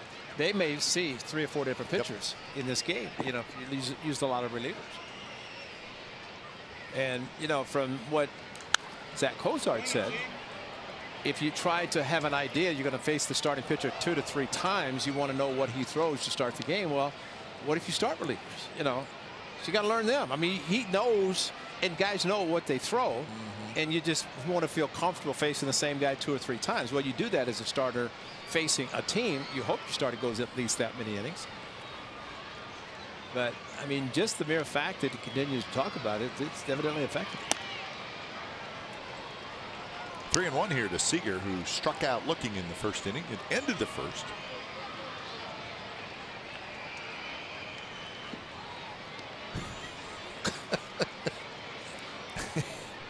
Not exactly sure. Hey, you never know. You got to be ready for a foul ball. Better hope that screen works too. A little pop up behind first. That's Marcus Semien, who was playing the shift. And then Piscotty, right at the last second, Piscotty came running in, and the ball drops. And now the ball trickles away. Matt Chapman's got to scramble after it. And Seager barely got to first base. And you know what he did? Patted like myself. That's right, because he should have been at second base. Watch. I mean, this is a routine fly ball. Seager's not running, and this ball is up there forever. And you know, Piscotty comes in, and then he backs off, thinking Semien's going to catch it. Meanwhile, fortunately for the A's, Seager standing at first base. And he did acknowledge the fact that he should have been at second. It could have gone to third, possibly with the overthrow, but that ball has got to be caught. It's got to be caught. And typically the infielder would go for the ball until the outfielder calls him off, and you saw Piscotty charging fast. But the A's can get a ground ball. It's a moot point, but base hit. There's Vogelbach, who takes a strike on the outside corner. Semien, I got it, and charging in. Well, Voss, that's what I was actually going to point out is I didn't see either one of those guys communicate. I didn't see anything coming out of Piscotty. I didn't see anything coming out of Semien. And I think it was probably the footsteps that ultimately led to the miscommunication. Yeah, exactly. And I thought, and it looked like Piscotty just said, "That's my bad." Well, that, and you know, so you got a couple of guys saying it, because Seager definitely said it. But yeah, communication is important. But if you know, from the infielder, unless he heard footsteps, but if he didn't hear vocally, he should have taken it. But regardless, from Hatcher and the A's standpoint, it should have been an out. How about this? Could be 2. And Seager just cost him. And there's Chapman, and that is a double play. And Seager, by not running, just cost him right there a double play. And he knows it, and he's a veteran, but he patted his, I don't know if we have the shot, but this is a tailor-made double play. You're right, with Chapman taking the throw, and he's got a gun just to make sure that he touched the bag. That's Semien, so that's a 6-5-3 double play, just your normal, everyday double play. So much Seager, see? Well, guys, from where I was sitting here, it's tough. You lose the ball, but I don't think he was quite certain it was going to be a fair ball. But to your point, Voss, you've got to bust it. You've got to run. You learn something very early in baseball. It's don't umpire. Let the umpire umpire. And you know, we have seen in the past certain managers would say, go to the clubhouse, you're done. You know, I mean, if you're not going to run hard 90 feet, and in this case 180 feet, but again, not just to pound on it, but the importance of this is without bad sun. We see it sometimes when a ball goes up the air and it's a tough sun and guys don't run when they should be at second base. But you know, whether you're fair or foul, you run hard, they could always say foul ball, you go back to hit again. But I'm very happy, and Hatcher is also, if the A's were able to turn the double play. I tell you, I know we talk about the sun not being out right now. The reflection off of the clouds. Tough to pick that ball up, that foul ball here behind home plate. I was trying to track it, lost it as soon as it went up into the clouds. But this is a gray sky. Fly balls are tough, but hitting wise, oh yeah, there's no sun, no pitchers pitching out of the sun into the shade. I mean, it's a perfect day. And Lowry leaps, cannot quite get it. He timed his leap pretty well. He just could not quite get it. And Gamble has the second hit of the inning.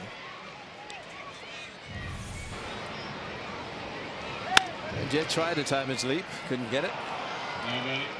Number 7, Andrew Romine. So that's hit number 5. So the Mariners with 5 hits, the A's with 4. Neither team has made an error. Hatcher now at 25 pitches. He threw 13 in the third, 12 so far here in the fourth. The bullpen is quiet as Andrew Romine steps up. Romine takes high.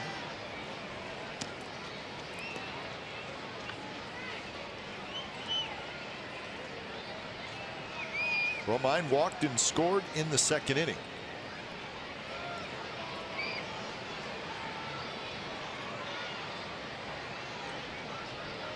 He walked and had a big stolen base.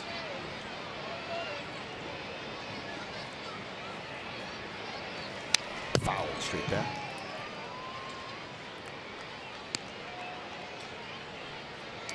Romine last year, who played all 9 positions in a game late in the year. Well, if he's like the great Bert Campaneris, he caught last. That's right. Campy got in a collision. That's right. He did it intentionally. Said, I don't want to play those other positions after catching because I may not get a chance to. And as it turned out, he didn't. Well, he did catch. He played them all, but we were tracking it that day. He was moving around, Romine. Campy did it with the Kansas City A's. Yeah. Not surprising Charlie used it as a promo to try to generate some fan attendance. And he did.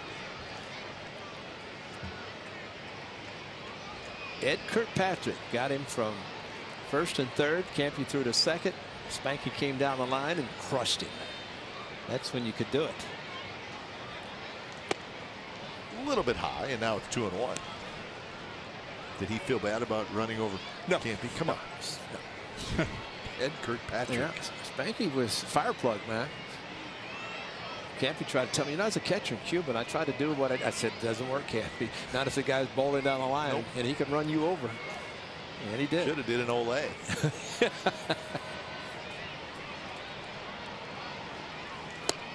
Good pitch there by Hatcher. 2-2 the count.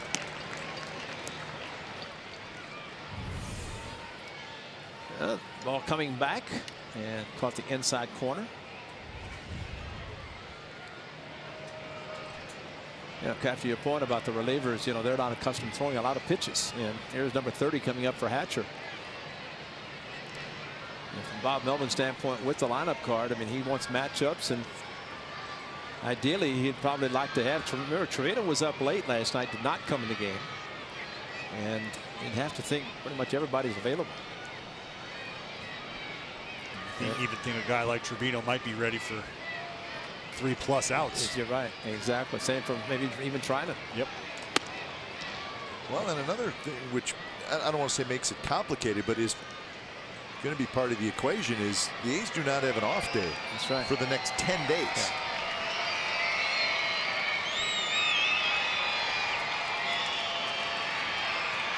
So 3-2 with Gamble, the runner at first, set to take off. Olsen plays a couple steps behind him. Here he goes, and the pitch to Romine, a high fastball, and he swings and misses. Swung at a ball. So 2 good innings for Hatcher, and we are headed to the bottom of the 4th.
hats off for heroes, because no matter where you serve or when you serve, we stand ready to serve all military families.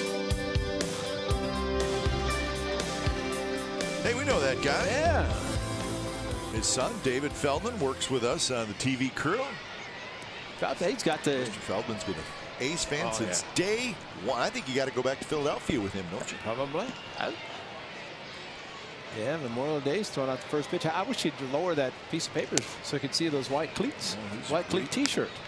Updating himself on the stats. Yusmeiro Petit gets up, starts to throw for the Athletics. Piscotti bounces one toward third. Seager throws it across. So you're saying the iPad's going to get a lot of use today down the dugout. That's true, yeah. Steven Piscotti put the glove on display, brought the homer back, and that was the one that I think was 90% catch probability, or 82, one of the two. This one here was the other, and I don't believe a bit of that. An outstanding job by Piscotti to come in and track the ball, also go back, make sure he knew where he was, real estate-wise, play above the rim, bring that homer back. And of course, the great Gary Hughes, longtime scout, who was the godfather of Mike Zunino, said, hey, boy, got robbed a couple of times last night. I said, no, it's just great defensive plays. What do you mean robbed? It's big leagues, Gary, you know that. Fowler lines one into center field for a base hit. Fowler, a blue base hit to left field. His first at bat with a couple of strikes to bring in the A's fourth run this time. Solid ball up the middle, similar to what he did at Yankee Stadium. Pitch away. Yankee Stadium a little bit right of second base. This back up the middle. And the pitch away. And he's going to go home and say, I own King Felix. Don't get too happy. Felix has a good memory. Now here's Canna with one out.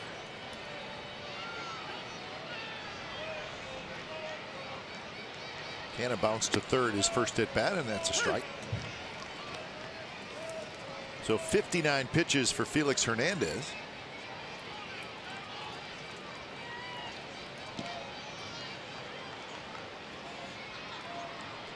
Canna DHing, so it sounds like Bob Melvin's going to kind of move that person who's DHing. Going to be somebody different every night, maybe. Give some guys a half a day off. Fowler runs. Greatest throw is not nearly in time, and that's a stolen base for Fowler. He had a big lead, and he got a good jump. In a big lead, he had a good jump. Felix anywhere from 1-3 to 1-4 over at first base the last couple times. Fowler obviously a good base runner. Good speedster. You see the release, the transfer by Freitas. And there's Fowler, feet first into second. So that is stolen base number 3 for Fowler. He's 3 for 5 in that category.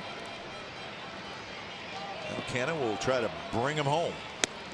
Well, you consider the surgery that Fowler had last year, that banging into the wall electrical panel in Chicago, and the fact that he could run that well. Remarkable comeback. And Yankee fans and Yankee people are saying, wow. That's all they can say. They see him run, which they saw him in New York at Yankee Stadium. See, the Yankees hit these 3 home runs in what, 5 consecutive games? Yep. Unbelievable. It's those young guys you were talking about last night. Torres, not really surprised. Yeah.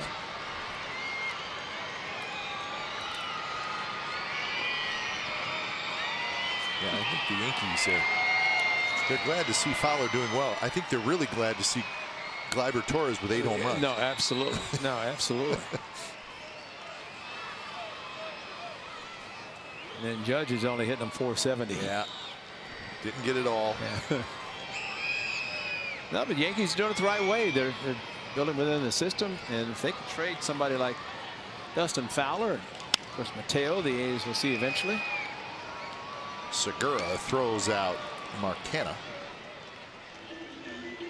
So 2 outs here in the 4th inning. Petit. Looks like it is going to be Yusmeiro Petit coming out in the top of the 5th inning. Bruce Maxwell.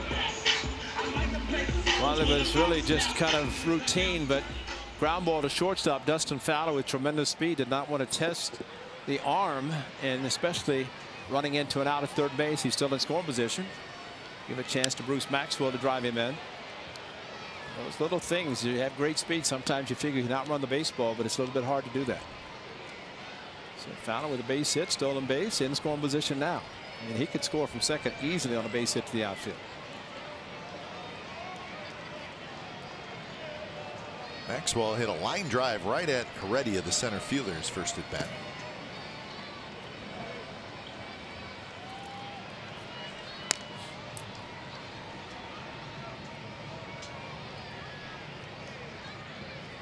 Felix Hernandez has 1 walk and 1 strikeout so far.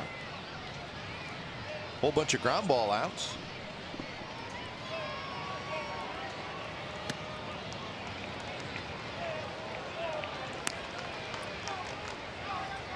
You know, he used to throw too, and you don't see it so much anymore. He used to throw that power changeup splitter, and that's where he used to strike guys out with. But you don't see that pitch much anymore. It was a 90-mile-an-hour changeup. 90. And he threw it just as hard as he did his fastball, but it was a changeup, and guys would look at it and say it's a splitter, but it was a changeup.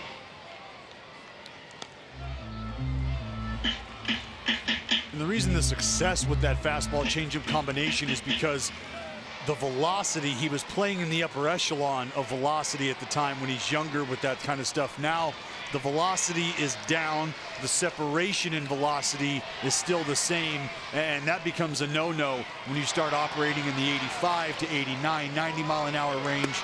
The deception isn't there. You're not going to get the swing and misses that you're used to. So he still may be throwing that changeup, but it's just a different kind. Right. And it's not necessarily a strikeout pitch anymore. Right. It's no longer. I mean, that was one of the things I always talk about, remembering the hitters coming back, saying what a rare combination of velocity and movement.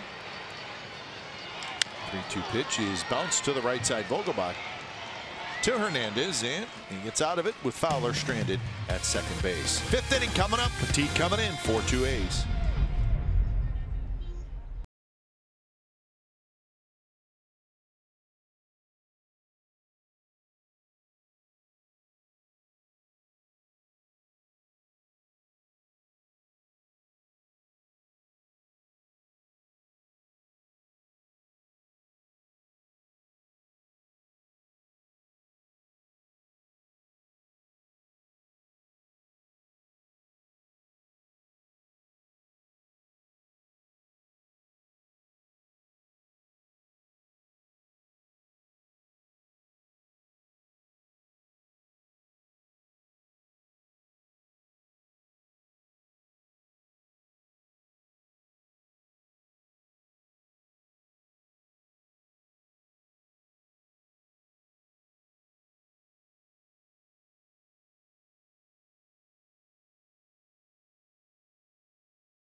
Get started by contacting the Santa Clara Convention and Visitors Bureau at santaclara.org/meetings.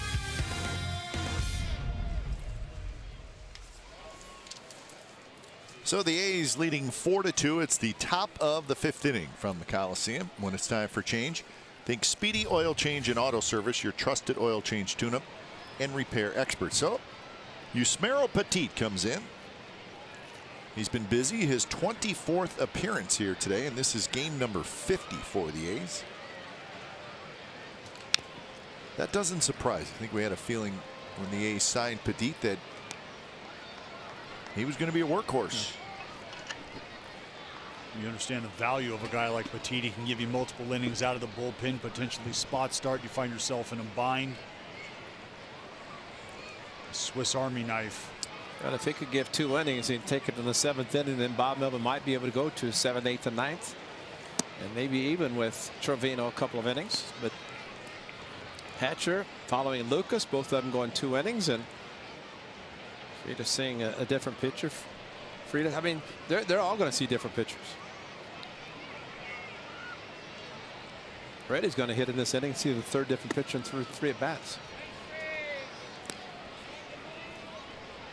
2-1 the count to David Freitas, who had an RBI single.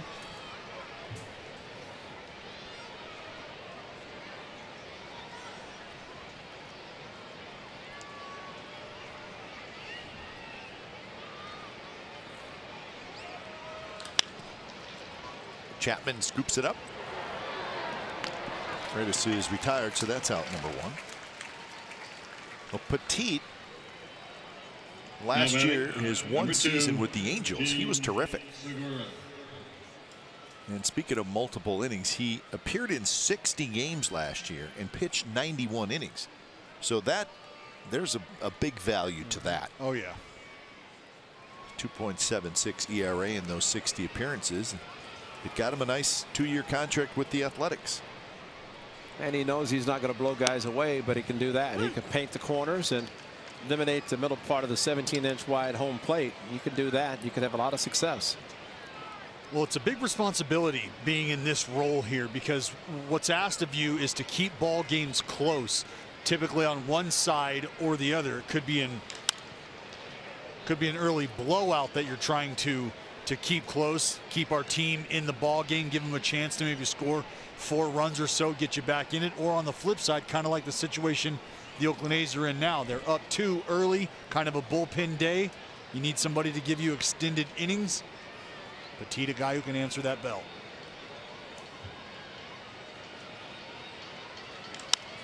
And there's a little flip job by Segura. And he's got 2 hits today. Almost giving you that sense of a poor man's Jose Altuve at the plate, just a grinder of sorts. Inside out the ball here, choking up on the handle a little bit for that bat control. And remember, 2016, this is a guy who led the NL in hits, 203 hits for the Diamondbacks, so no stranger to handling the bat. Yeah, he is a tough out. And he can swipe you a bag, so keep an eye on that with Heredia stepping in.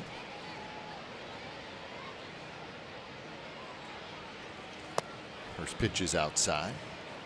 11 for 13 in steal attempts is Segura.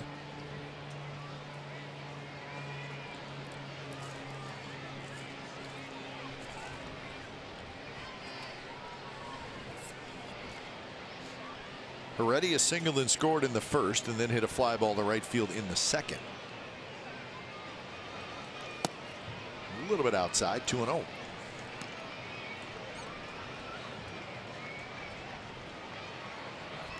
Hits leaders in the American League, Segura is on top, and as Dallas just mentioned, maybe a poor man's Altuve. Altuve is second along with Betts. Manny Machado having a terrific season for the struggling Orioles. That's the time for Manny Machado to say, I'm going to be selfish because I'm going to be a free agent and see what happens. But when Altuve signed that $150 million extension, everybody became a poor man following him because Segura, I mean, who knows? The Astros winning world championship and feeling like they're going to win another one this year. Not afraid to spend the money now because they're making it. 2-1 pitch is fouled to the screen, and now the count is even at 2-2.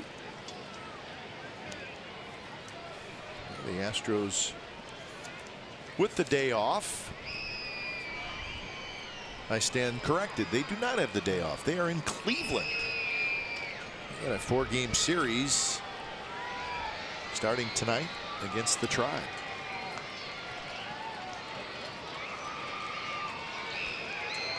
Astros on the road 16-7.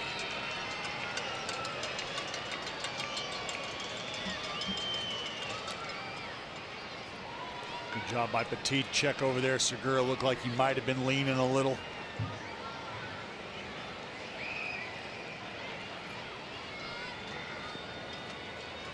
Two count. Might be looking for something off speed from Petit. An opportunity to read a ball in the dirt for Segura.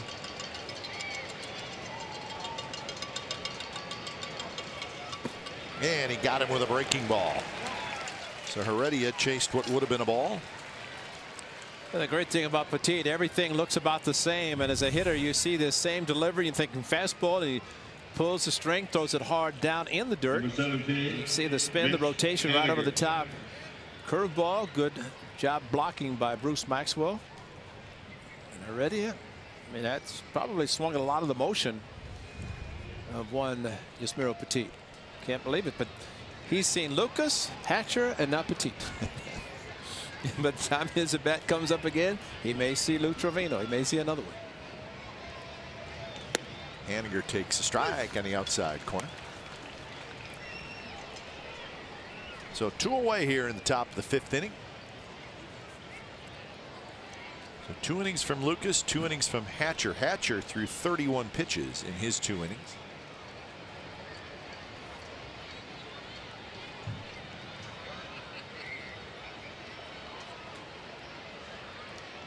Yeah. And they did not get him as Olsen dropped the ball. Wow, he was running. Petit made a great move. Oh. See, all it took his eye. Well, actually, he lost the ball when Segura fell on it. Basically, fell on the glove. Yeah, the elbow knocked the ball right out of the back of the glove. He tried it, going back to the bag. The elbow kind of inadvertently, but basically it helped him because as he's going for the bag, he happened to have the glove trying to make the tag. One tag I saw, they show these highlights or lowlights of guys getting picked off on the hidden ball trick. Bergman with the Tigers with Ozzie Guillen. He crushed his helmet. Crushed him. I mean, went bang down, and then Ozzie took his hand off and he tagged him for the hidden ball trick on top of it. I mean, you talk about embarrassing. Plus, you've got a headache on top of it. Yeah, you don't want to be that guy. No, and Ozzie got it twice in the same game.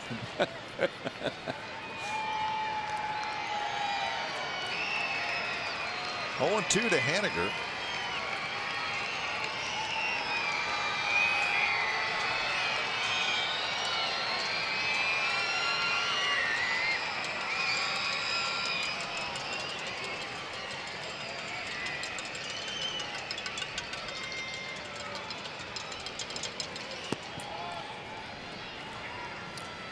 Now, Segura might have had the green light, and right ever since he was picked off, actually leaning, he has not run since. So good base stealers have the green light, which means they can go when they want to or feel they can get a good jump.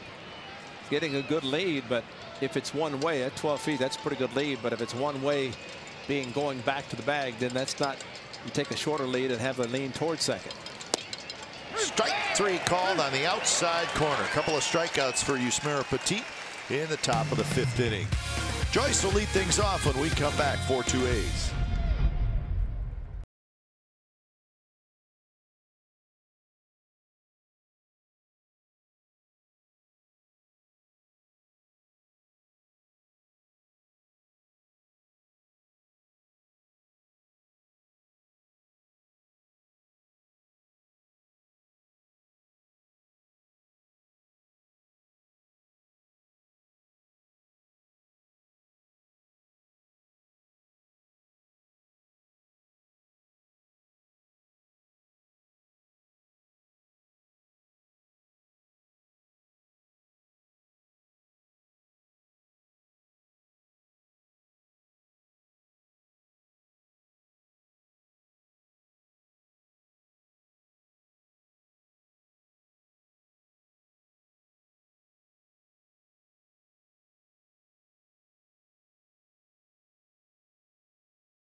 Now, fans, it's a whole new ball game with RBI Baseball 18. RBI Baseball 18 delivers an all-new franchise mode and much more.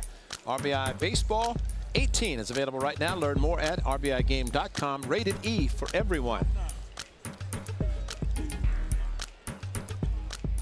Bottom of the 5th inning. That youngster's ready. He's going to be a catcher. Got the helmet turned around backwards. Smart guy. The old plastic helmet. Felix 6 out. Last 6 outs have come on the ground. 6 ground ball outs. 3 in the 3rd, 3 in the 4th. 2-0 the count to Joyce. Simeon to follow, and Lowry. So top of the order for the A's here in the 5th.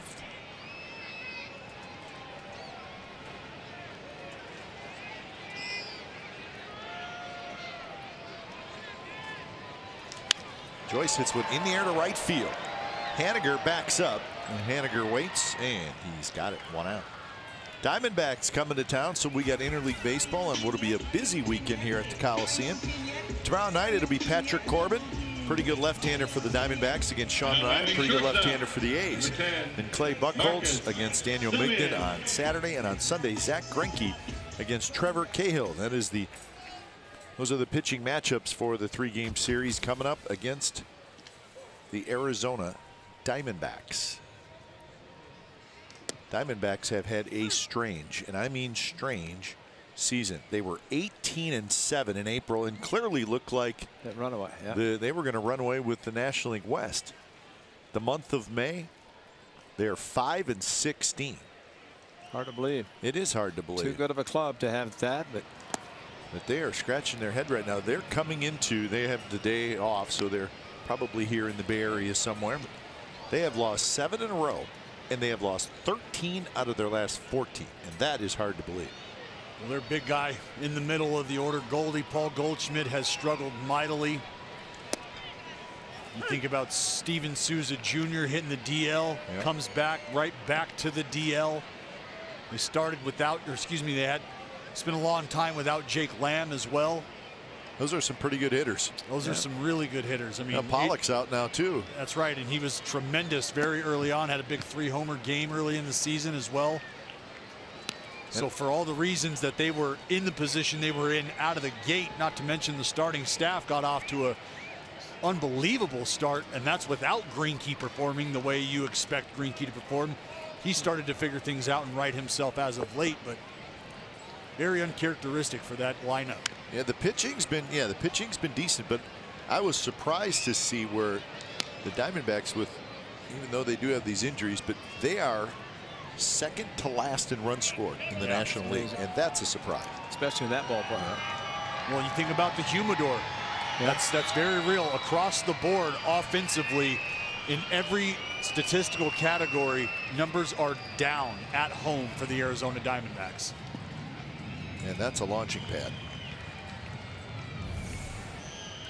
See if we can see something in this swing with Simi. Very uncomfortable, tied him up as he grabs the inside of his leg. Might have tweaked something. A lot of times he'll take the inside swing and release the hand, but you don't see what he did, and then they back outside and didn't have to run to first. So 2 outs here in the bottom of the 5th inning. Second strikeout. Well, he went inside and then right back outside, and there's the movement. And see what Simeon had to be thinking inside again. And so Felix be kind of like Cole Hamels with Chad Penner. Yeah, I got him out. Here's Lowry, sacrifice fly and a ground out so far for Jed, and he rips one toward left field. Gamble backing up, spinning around, juggles it just a little bit, holds on, and the side is retired. 6th inning coming up. Still 4-2 Athletics.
in the last 3 innings. He's leading it by a couple of runs over the Mariners as they will send Nelson Cruz, Kyle Seager, Dan Vogelbach to the mound. Petit back out for his 2nd inning of work. Cruz has hit into a double play and then grounded out to 3rd.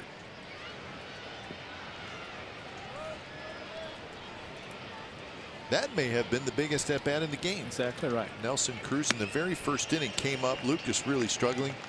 Mariners had the bases loaded and nobody out in the 1st, and Cruz hit into a 5-4-3 double play. A run did score, but kind of shut down that inning. Well, you get a double play with the bases loaded, you only give up 1 with nobody out. That's pretty impressive. And we know what he's done here. It's probably why he came back last night, just because of the numbers that he has hit. Great numbers here at the Coliseum overall against the A's. Tremendous numbers, but game that Felix pitched against the A's, Sean Manaea, in his 1st year pitching against the Mariners. The A's took a lead, but it was this guy taking one almost up on Mount Davis. Huge hit. Well, for Josh Lucas, being able to get a guy out and get that big double play, especially a guy who can turn it into a 4-run ball game with 1 swing, builds momentum going into the rest of his outing. He's able to limit the damage early. That's a good point, because 1 swing from Cruz could have been a 4-0, but it was the A's who didn't getting it out of it, but also scoring 4 themselves. 3 of those coming with 2 outs. 3-2 pitch to Cruz. Here it is, and he threw it right by him. Fastball, outer half, and that's the 3rd straight strikeout for Petit. Fans, celebrate Star Wars with a night of summer fireworks presented by Lagunitas. Clear your calendar to be at the ballpark tomorrow against the Diamondbacks. Enjoy Oakland's best fireworks, the Star Wars twist. Visit athletics.com/Star Wars to get started.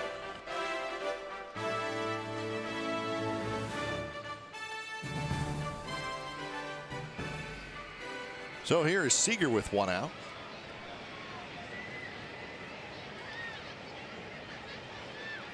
Seager, a strikeout and a single, and he hits that one hard but foul.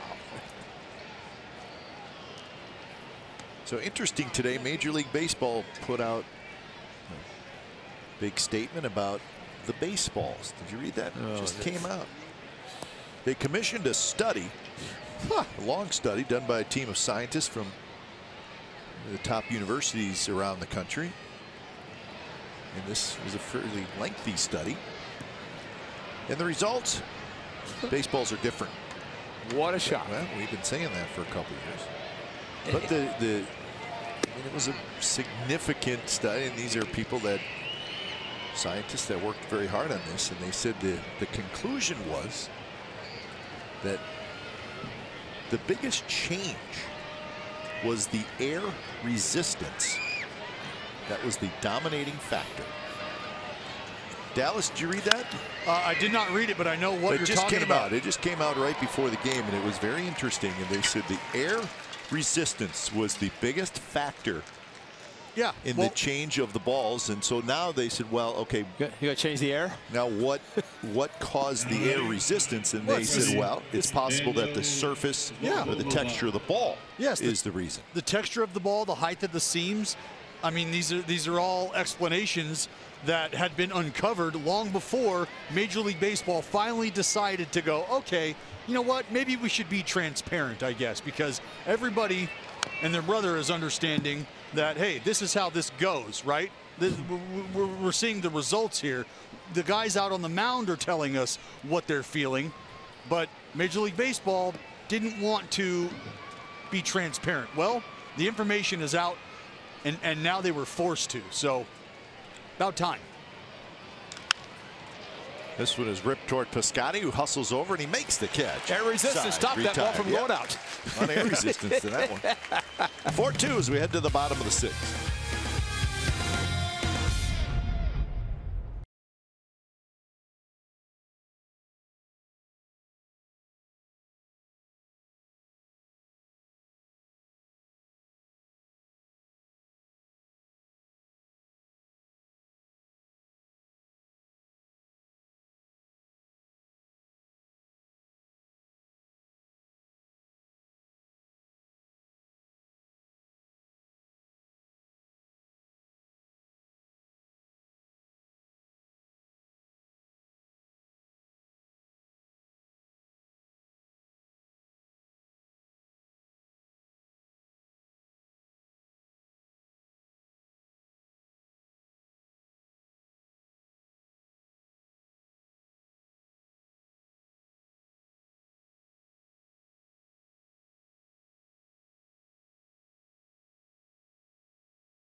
presented by authority of the Oakland Athletics and may not be reproduced or retransmitted in any form, and the accounts and descriptions of this game may not be disseminated without the express written consent of the Athletics Investment Group, LLC. Matt Olson leading it off, and the first pitch, a curveball up and away. Olson, Chapman, and Piscotty.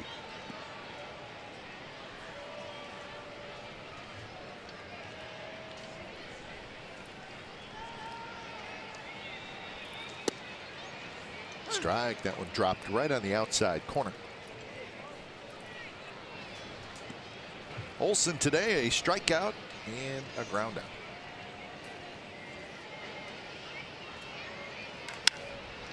Hit hard, but there's the shift with Segura playing over there. So 6-3 on the putout. One out here in the bottom of the sixth. Angels won today. They were in Toronto, and they beat the Blue Jays 8-1. Blue Jays having a tough time. Yep. So the Angels go to Toronto. They take 2 out of 3. They continue being a great road team. 16-5 now, the Angels, and it's not going to get any easier. They will go to Yankee Stadium this weekend, and then on to Detroit next week. So that's a long road trip for the Angels. A's know all about that. And we've been there. We know that. 3 city road trips to start the season. Yeah. No sympathy from the green and gold. Trout homered and Pujols homered today. Trout's 15th of the year. Pujols number 7. For Albert, career home run number 621. So the Angels now 28-22.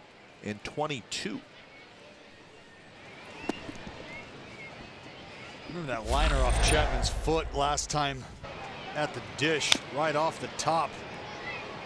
You could hear it, that nice sock sound. That is not a good sound. No, it is not.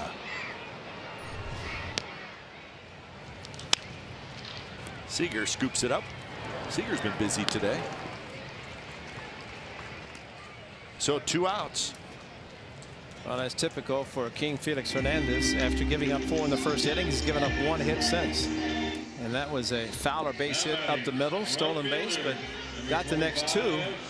But Felix has, with the exception of the first, he's been near perfect. Yep, 15 out of 60. Yeah. He has retired.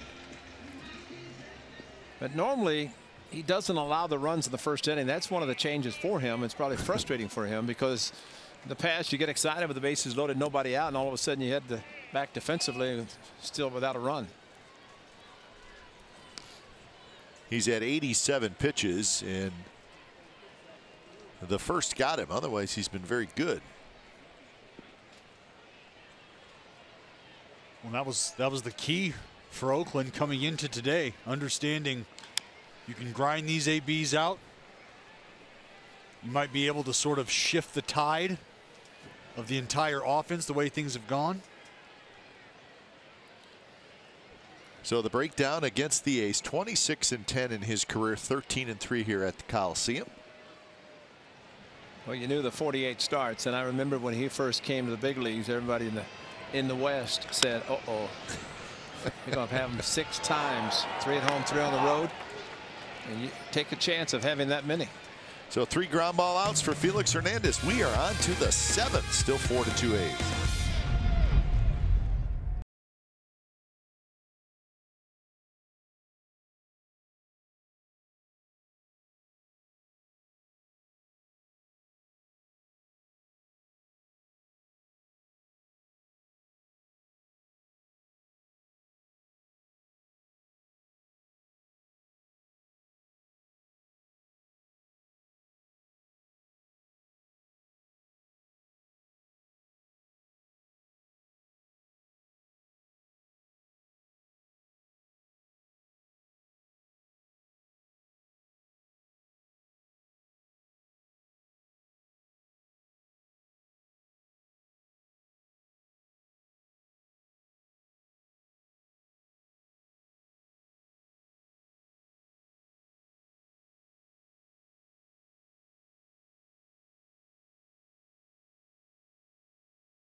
About the pitchers for the Athletics started with Josh Lucas. A couple of innings, he would give up a run, but had a huge double play.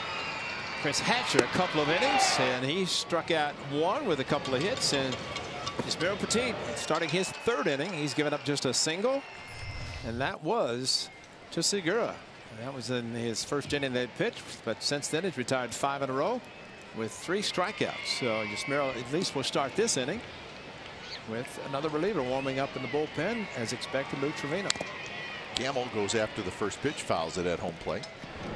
Well, so far, I think you could say that it's worked exactly the way Bob Melvin has hoped. Still 3 innings to go as Ryan Cook is throwing in the Mariners bullpen.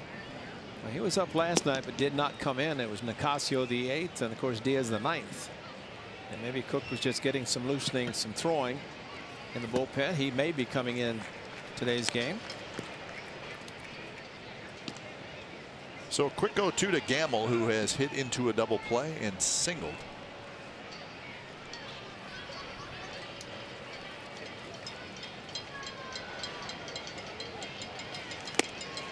And that'll do it. Quick work of Ben Gamble.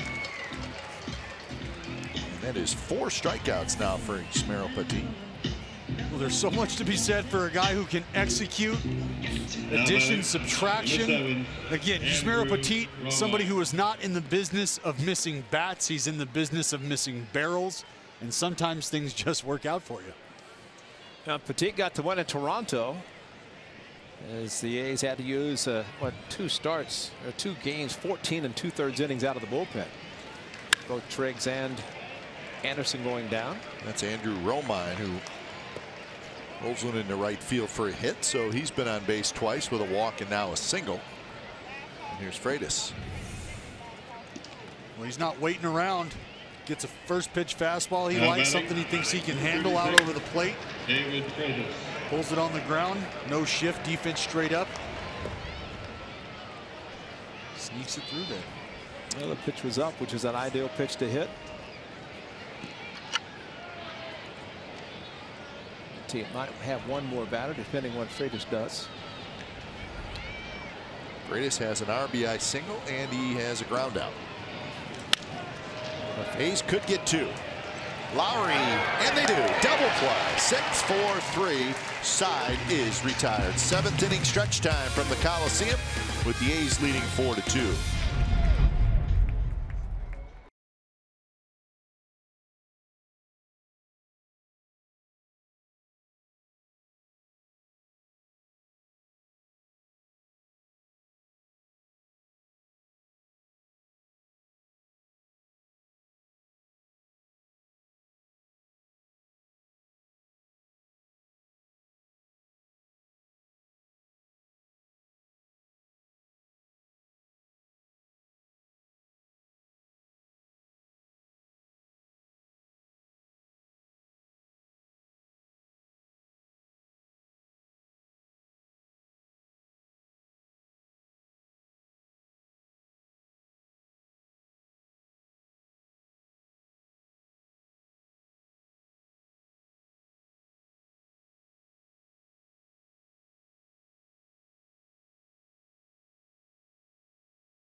Timeless moment on this date in 1995, tossing a scoreless 9th inning in the A's 5-2 win over Baltimore. Dennis Eckersley records his 300th career save. The A's right-hander becomes the 6th reliever in Major League history to reach that milestone. Here it is, 1995. That'll do it. Big Mac. Center fielder, number 11, Dustin Fowler. So that's a good night at the ballpark. Always fun to look at the jerseys and see who was on the team back then. There's Ricky Henderson. And I was standing down there someplace to interview him. Yeah, that was fun. Catching his no-hitter and interviewing him for his 300th save. One of your award-winning interviews.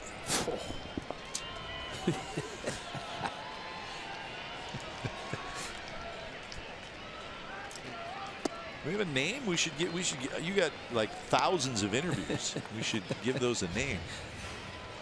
Well, the great Hanging with Foss. Jim Armentrout. I saw him in the parking lot last night, and he said, I introduced him to somebody. Oh, Warren Chu. I said, Warren, you met Jim? I said, no. I said, yeah, I did Fosse Fine Points. Fosse's Fine Points. Oh, talk about archives. Speaking of archives, Ryan Cook on the mound for the Seattle Mariners. Well, you saw Tony La Russa in that shot giving Dennis Akers a big hug. It was La Russa who convinced Eck to go to the bullpen. Remember, he was a starting pitcher. And Tony, of course, did Cooperstown in the Hall of Fame, but he convinced me. He said, you know, I can use you to get 3 outs a lot of times versus just pitching you every 5th day.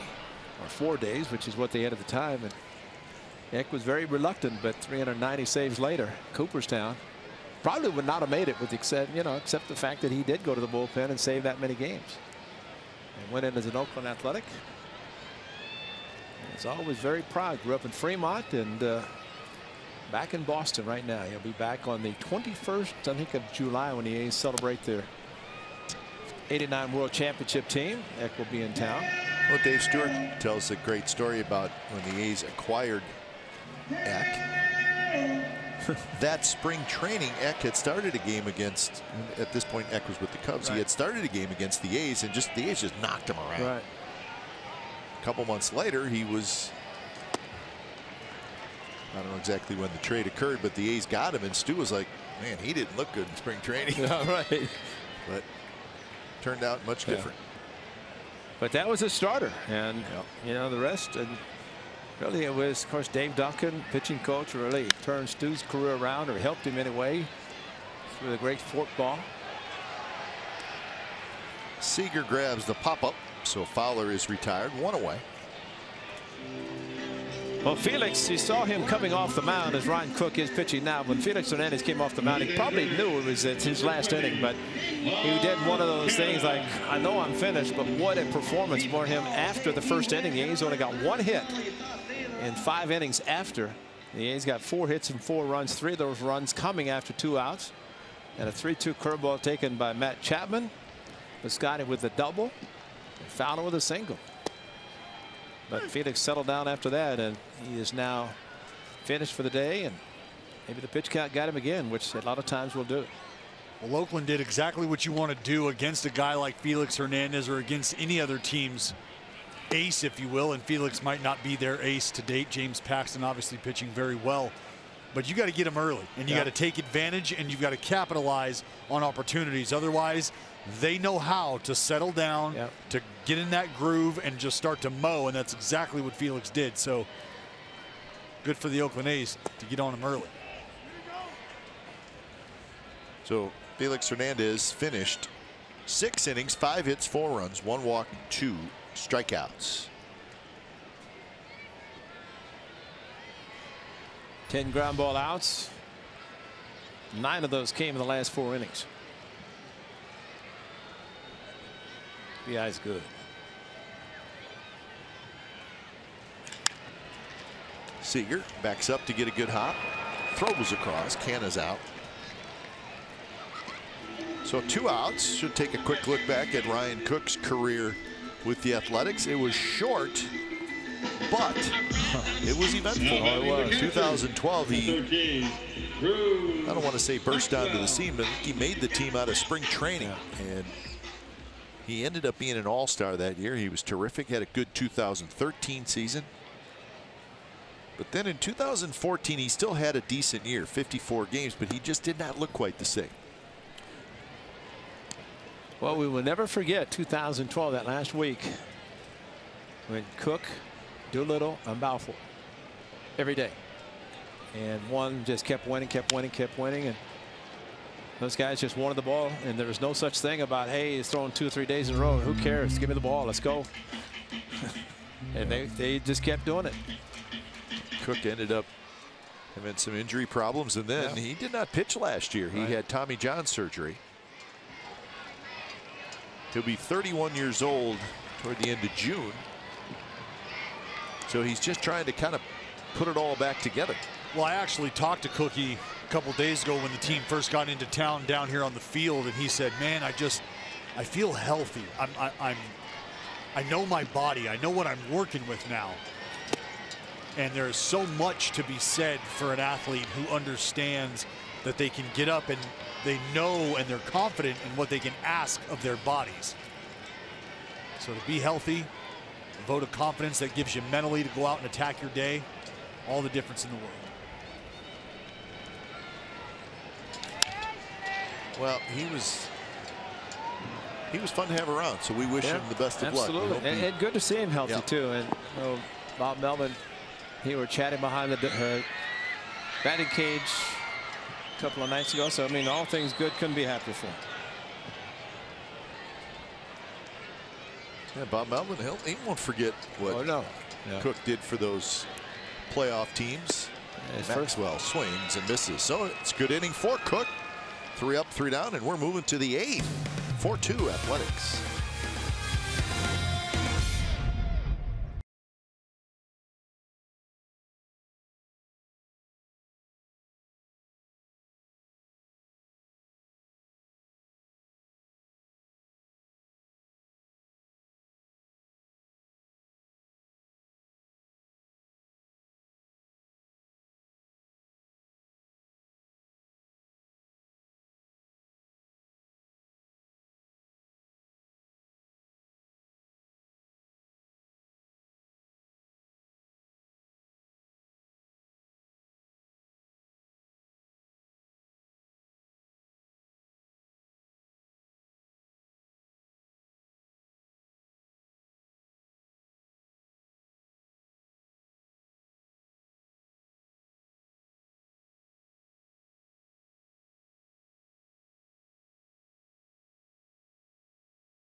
ABC Sports California is brought to you by the Chrysler Pacifica Hybrid, America's first hybrid minivan.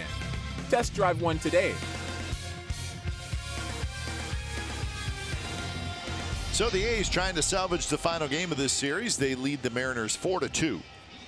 And when it's time for change, think Speedy Oil Change and Auto Service, your trusted oil change, tune-up, and repair expert. So it is Lou Trevino, 2-0, 0.52 ERA. He is taken over the setup role for the A's. Well, a big double play turn by Petit with Freitas really helped that, because he might have been coming in to face Segura. Faces him now leading off the 8th inning versus maybe having a runner or two on base. So always nice for a pitcher to come out of the pen to start fresh. Segura 2 for 3.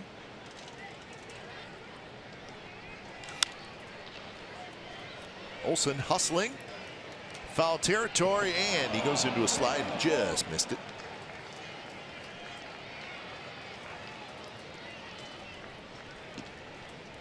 So 0-2 to Gene Segura with Heredia to follow, and then Haniger. E3. Road trip, E3. No, this is 1 yard. I mean, we're just on a road trip back to the 3 cities. New York, Boston, Toronto. Those are one you just look at and say, see you later. You know, don't even run after it. little bit different story here at the Coliseum. Segura to right field, and that's a base hit.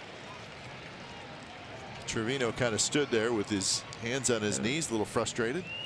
Oakland A's Community Fund silent auction is now digital. Bid on signed and unsigned A's memorabilia from Friday at 5 p.m. until Sunday at 5 p.m. during home weekends, with all proceeds benefiting the Oakland A's Community Fund.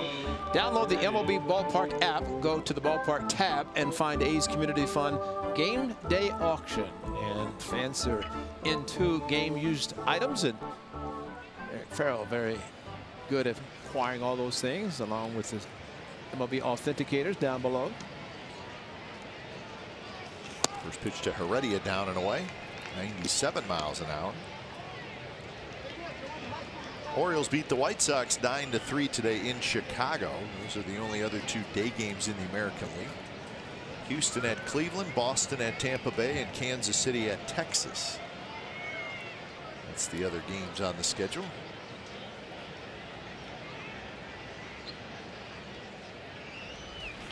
Just 2 games in the National League. Cincinnati beat Pittsburgh, and the Mets will play in Milwaukee. So a fairly light schedule around Major League Baseball. Charlie Morton and Mike Clevenger going tonight. Charlie Morton. Oh, let's just sign him. You know, we'll give him a chance. 2 years later, he's going to break the bank. Inside, and now it's 3-0. Just make sure you sign the Charlie Morton with 96. That's right. And they did. Yeah, that'll be a good series. The Indians 24-23, a 2-game lead in the Central. And the Astros at 32-18. Taken all the way is Heredia, and it's in first strike. Did you say 24-23? The Indians? These are 25-24, and they're 6 out. That's a difference in the divisions. Oh, yeah.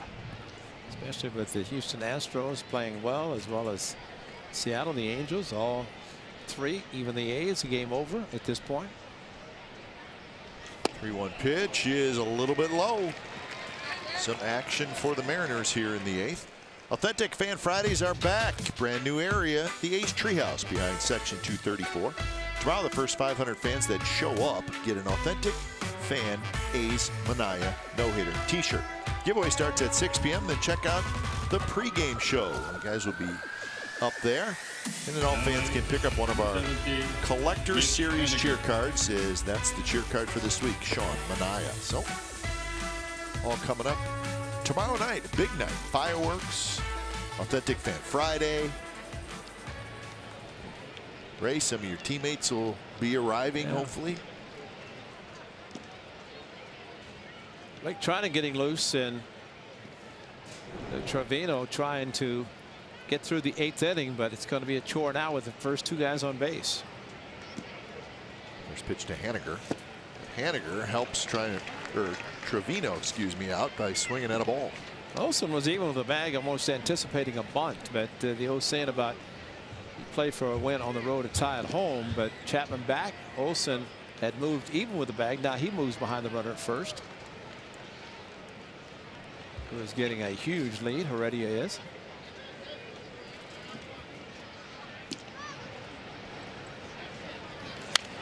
Haniger pops a foul back, so now it's 0-2. Cruz is the on-deck hitter.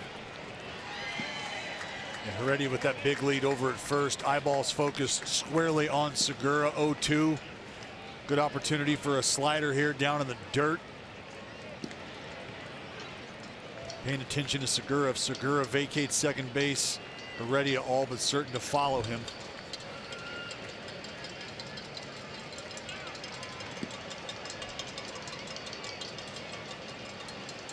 0-2 pitch. Chapman's got it. Steps on third. Throws to second. On to first. Not in time for the triple play, but it's a double play. How about that? Chapman backhanded it, and he was right next to the bag. Well, this is instincts right now at its best. He understands I've got time. I'm going to step on my bag. I got a strong throwing arm. I can get it over to Lowry, and maybe he can finish it and tie a bow on a triple play. Not the case here, but a great job to go and get that short hop backhand side. make the throw on the run. Athletic move by Matt Chapman over at the hot corner. Well, you go from the possibility of Olsen thinking bunt to an almost triple play. And Lou Trevino throws a great pitch, 0-2 to Haniger.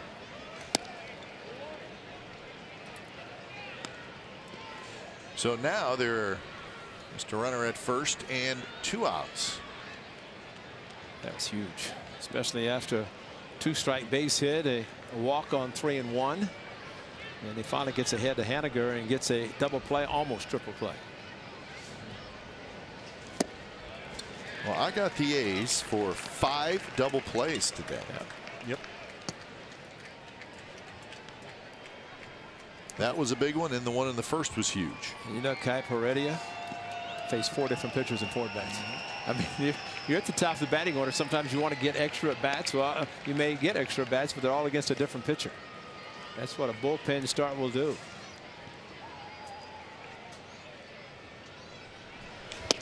Strike to Cruz, 1-2. Well, concentration on the hitter here because Cruz is too dangerous to worry about the runner at first.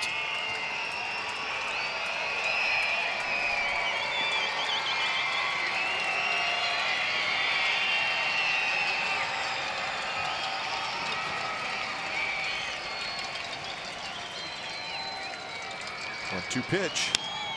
And it's looped over Lowry's head into right field for a hit. Haniger is going to hustle around second. He'll go to third. Well, just like Segura, and Cruz thinking about a home run, except gets a couple of strikes, and that is as close to the end of the bat as you'll see. Bob Melvin going out, and maybe to Blake Trinan for a 4-out save. But Lowry almost got it, but could not, and the skipper has gone to his closer. Tell you what, great comeback by Lou Trevino, considering first and second nobody out, and took a base hit off the end of the bat by Cruz to take him out of the game. All right, so the closer coming in, 2 on, 2 out.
Brought to you by Toyota.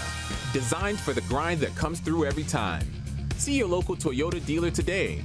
Toyota. Let's go places. By Southwest Airlines. Low fares, no hidden fees. That's transparency. By Xfinity. X1 will change the way you experience TV. And by SoFi, a modern finance company. Top of the 8th inning, 2 on, 2 out. Trinan comes in to face Seager. So the tying runs are on base. So Trinan's first pitch to Seager is low. Now, as we always say, Cap, with Trinan, you see the base runners, Cruz at first, and Haniger over third with the always dangerous Kyle Seager. But Blake Trinan has a turbo sinker and a hard slider, and it is difficult on a catcher to try to keep the ball there. He's looking for his 11th save. Seager fouls it just to our left. Finchie and Vincent are the two warming up, lefty righty. Finchie makes maybe 12-14 appearances against the A's, all a third of an inning. The opposite of Yusmeiro Petit. Yeah.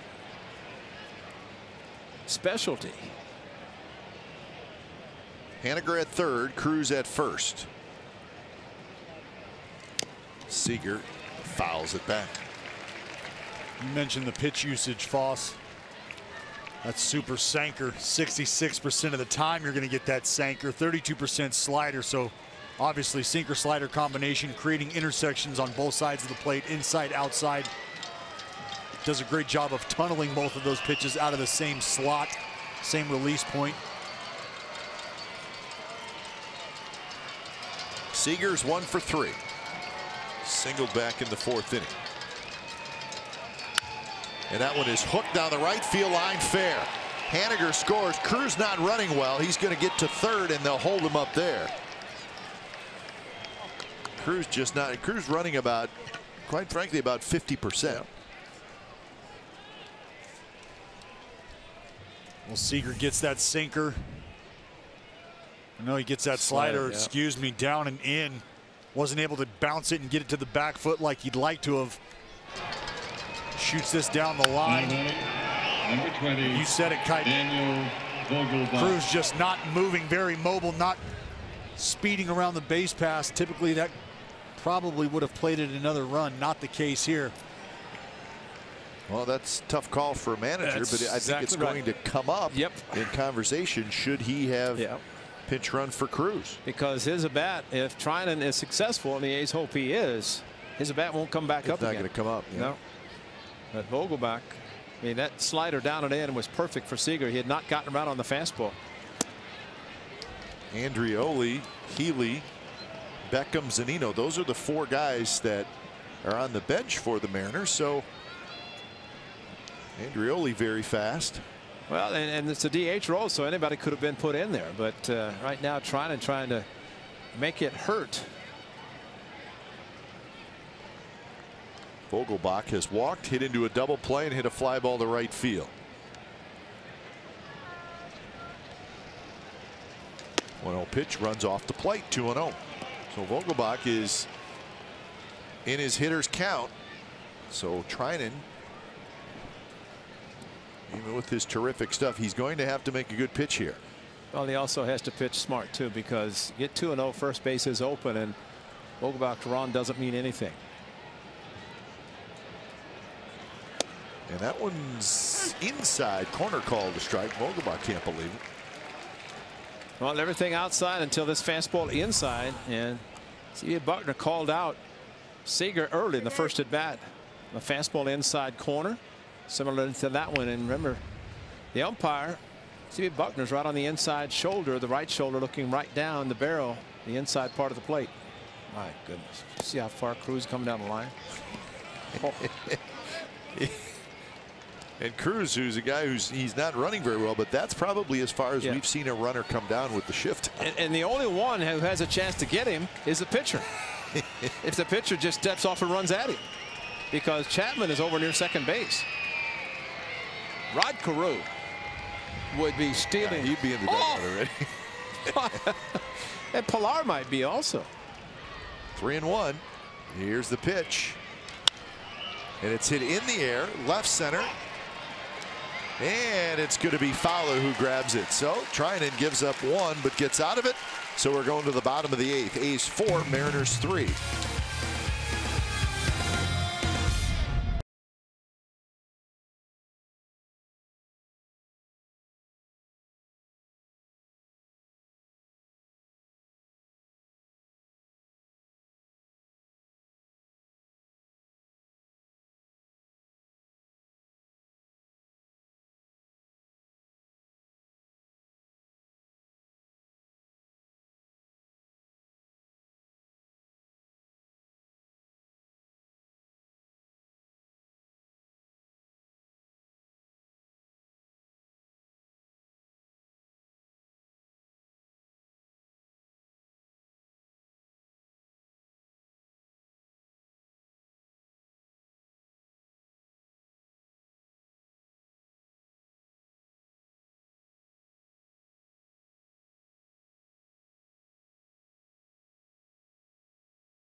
Here's our game summary for today, brought to you by your local Toyota dealers. 3-10-0 for the Mariners, 4-5-0 for the Athletics. A's scored all 4 of their runs in the very first inning, and they did it off of Felix Hernandez, and it's good that they did because he did not allow much of anything else after that. And for the A's, it's been a bullpen game.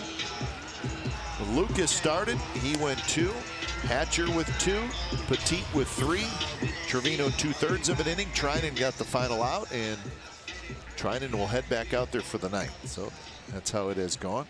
Mark Zebczynski comes in for his first appearance in this series, the veteran left-hander. So he'll face the top of the order.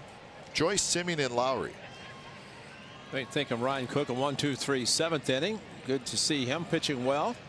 But the A's have done nothing since the first, just the 1 hit, as you mentioned. It's trying to get some insurance now.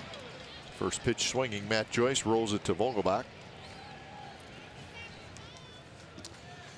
Fans enjoy early July the 4th. There's going to be 1/3 of an inning. With the A's for the July 3rd Patriotic Fireworks Show is presented by Chevrolet. Can now win a free suite to the game. That's right, a free suite for you and 11 of your closest friends. Simply text BOOM 60946. The contest will last through June 18th. Message and date rates apply. Again, simply text BOOM BOOM to 60946. See complete rules at athletics.com. See, I knew 1/3 of an inning. I know, you know. I knew you knew. I knew that you knew that I knew.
First pitch fastball from King Felix to Piscotty after a great 3-2 curveball and a walk to Matt Chapman, and this would play 2 runs, including Chapman coming from first base. Piscotty would score on a base hit by Fowler. 4 runs first inning, and that is it for your Athletics. 1 hit. That was in the 4th inning off the bat of Fowler, so he has 2 hits today. But Semien will face the right-hander Bradford after Zebczynski threw 1 pitch, 1 out, 1/3 of an inning. See you later. So it's Chasen Bradford. Good season. 3-0, 2.60 ERA, and he'll face Semien and then Lowry. Well, the first 2 games in this series were 1-run games, and today, a tight one. These are 6.5 games back in the AL West. Just want to stay somewhat close, especially to the Angels and the Mariners. Well, that's the key. You watch the Astros, the way they got off to their start last year. Nobody in the division was able to make up any ground. Obviously, they go on to win the World Series. But here, you want to be able to keep up with the pack.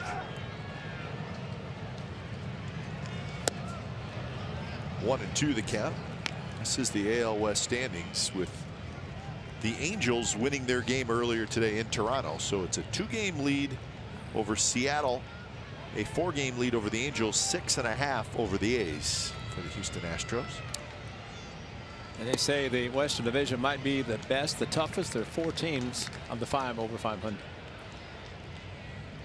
A's being 1 over the rest of them, the Angels, the Mariners, and the Astros. And it's the Red Sox, the Yankees.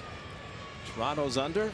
There's 3 there, and Cleveland the only one in the Central. And the A's have to. They have to figure out how to play better within the division. It's just, you hate to say it, but it's the reality. Yeah. This is what their records are. It adds up to 9-19, but they're 4-3 against the Rangers, so that's fine. But 2-5 Angels, 2-6 Mariners, 1-5 Astros, and it's going to have to improve. See how many games had already been played, and here we are on just May the 24th. And all those games against the West, and there are a lot more to come. Going into the final week of the season. First pitch to Lowry. Low. That's what's so important about that last month of the season. A lot of division games you can make ground up. If you're at the top of that list, you can create some separation going into the postseason.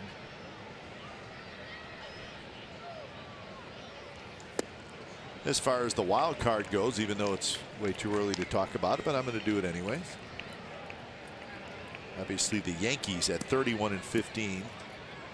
They're in second place, but they would be the first wild card team now. The second would be the Seattle Mariners. Yep.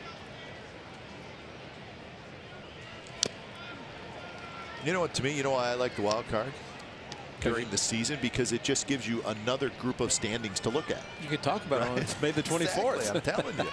You look at the regular standings and you're like, okay. And then you have the wild card standings. Well, it gives you the opportunity as we start to assess these divisions, you know, and Foss, you pointed it out. You think about the AL Central and what that division looks like.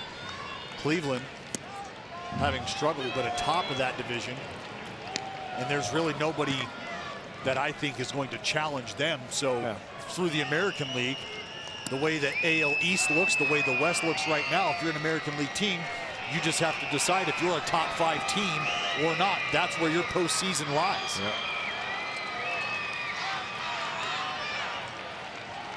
2-2 pitch, swing and a miss. So Lowry strikes out. So it's a quick inning for the A's in the bottom of the 8th, and trying to save it as we head to the 9th.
To a 4-3 lead. They got their closer out there, and the Mariners are sending Gamble. It looks like Healy's going to pinch hit, and then we'll see what they do with Freitas, the 9th spot. So Ben Gamble 1 for 3, leading things off here in the 9th inning.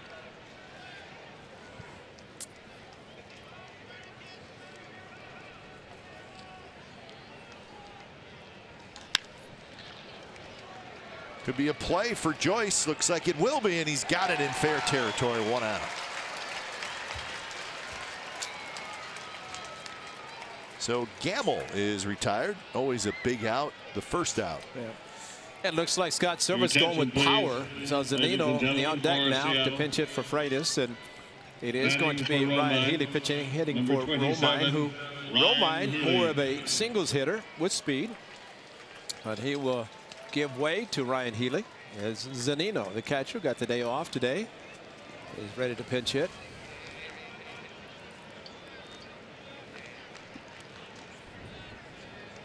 So here is Healy. Healy's got 8 home runs, 20 RBIs, and he takes the first pitch way inside. Remember last year, 25 for Ryan Healy. Did not hit one in July. Started this season struggling, went on the disabled list. He's picking it up nicely.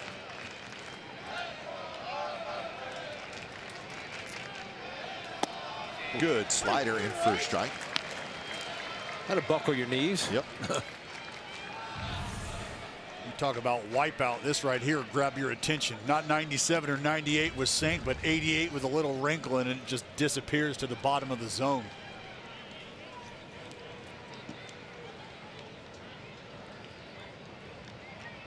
Maxwell sets up inside, and the ball runs down and in, and that's what Trinan's fastball does.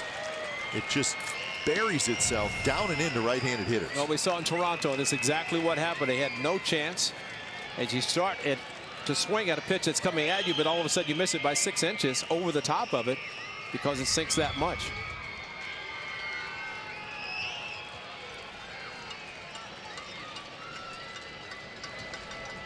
One-two pitch. High fastball, boom away. 2 outs. Well, it's that challenge heater, your best, my best. You know what I'm working with, and I'm coming to get you top of the zone. 99 miles an hour. Ryan Healy trying to get that foot down and be on time. You hear that? Ding, ding. Tardy bell. Who's late? Healy. Well, after a great sinker down and in, and then to elevate a fastball, and Bruce Maxwell gave the target up. He wanted it up exactly where Trinan threw it. So a sinker down and in, a high heater above, and neither one contact. So here's Zunino. Zunino pinch hitting for Freitas. Zunino 7 home runs on the year.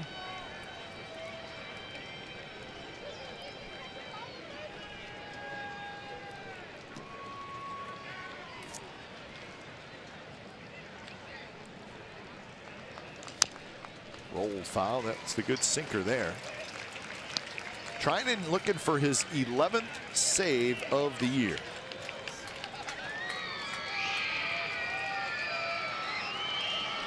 Mariners closer Diaz leads the American League with 17 saves.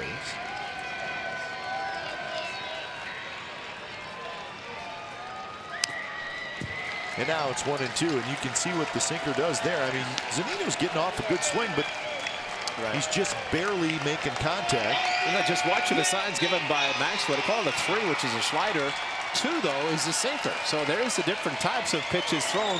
I assume the 1 is a forcing fastball, the one that he struck out Healy. 2's got to be the turbo sinker down. 1-2 pitch. And got him with a slider. And that's the ball game. So Trinan does quick work of the Mariners in the top of the 9th inning, and he picks up his 11th save. So the bullpen game works for the Athletics, and it was Lucas, Hatcher, Petit, Trevino, and Trinan. They all did a great job, and the A's get the win. And Petit gets the win along with Trinan the save. So that is a great, great job by the bullpen and great hitting by the Athletics in the first inning, scoring their 4 runs. And that's all they would need. Out hit by the Mariners by 5, but they ended up with a win. All right, so the A's will now get set for the Arizona Diamondbacks this weekend. Time of game today was 2 hours and 44 minutes. Paid attendance was 12,633. The final score today from the Coliseum, the Athletics over the Mariners, 4-3. Here's Brody Brazil and A's postgame live.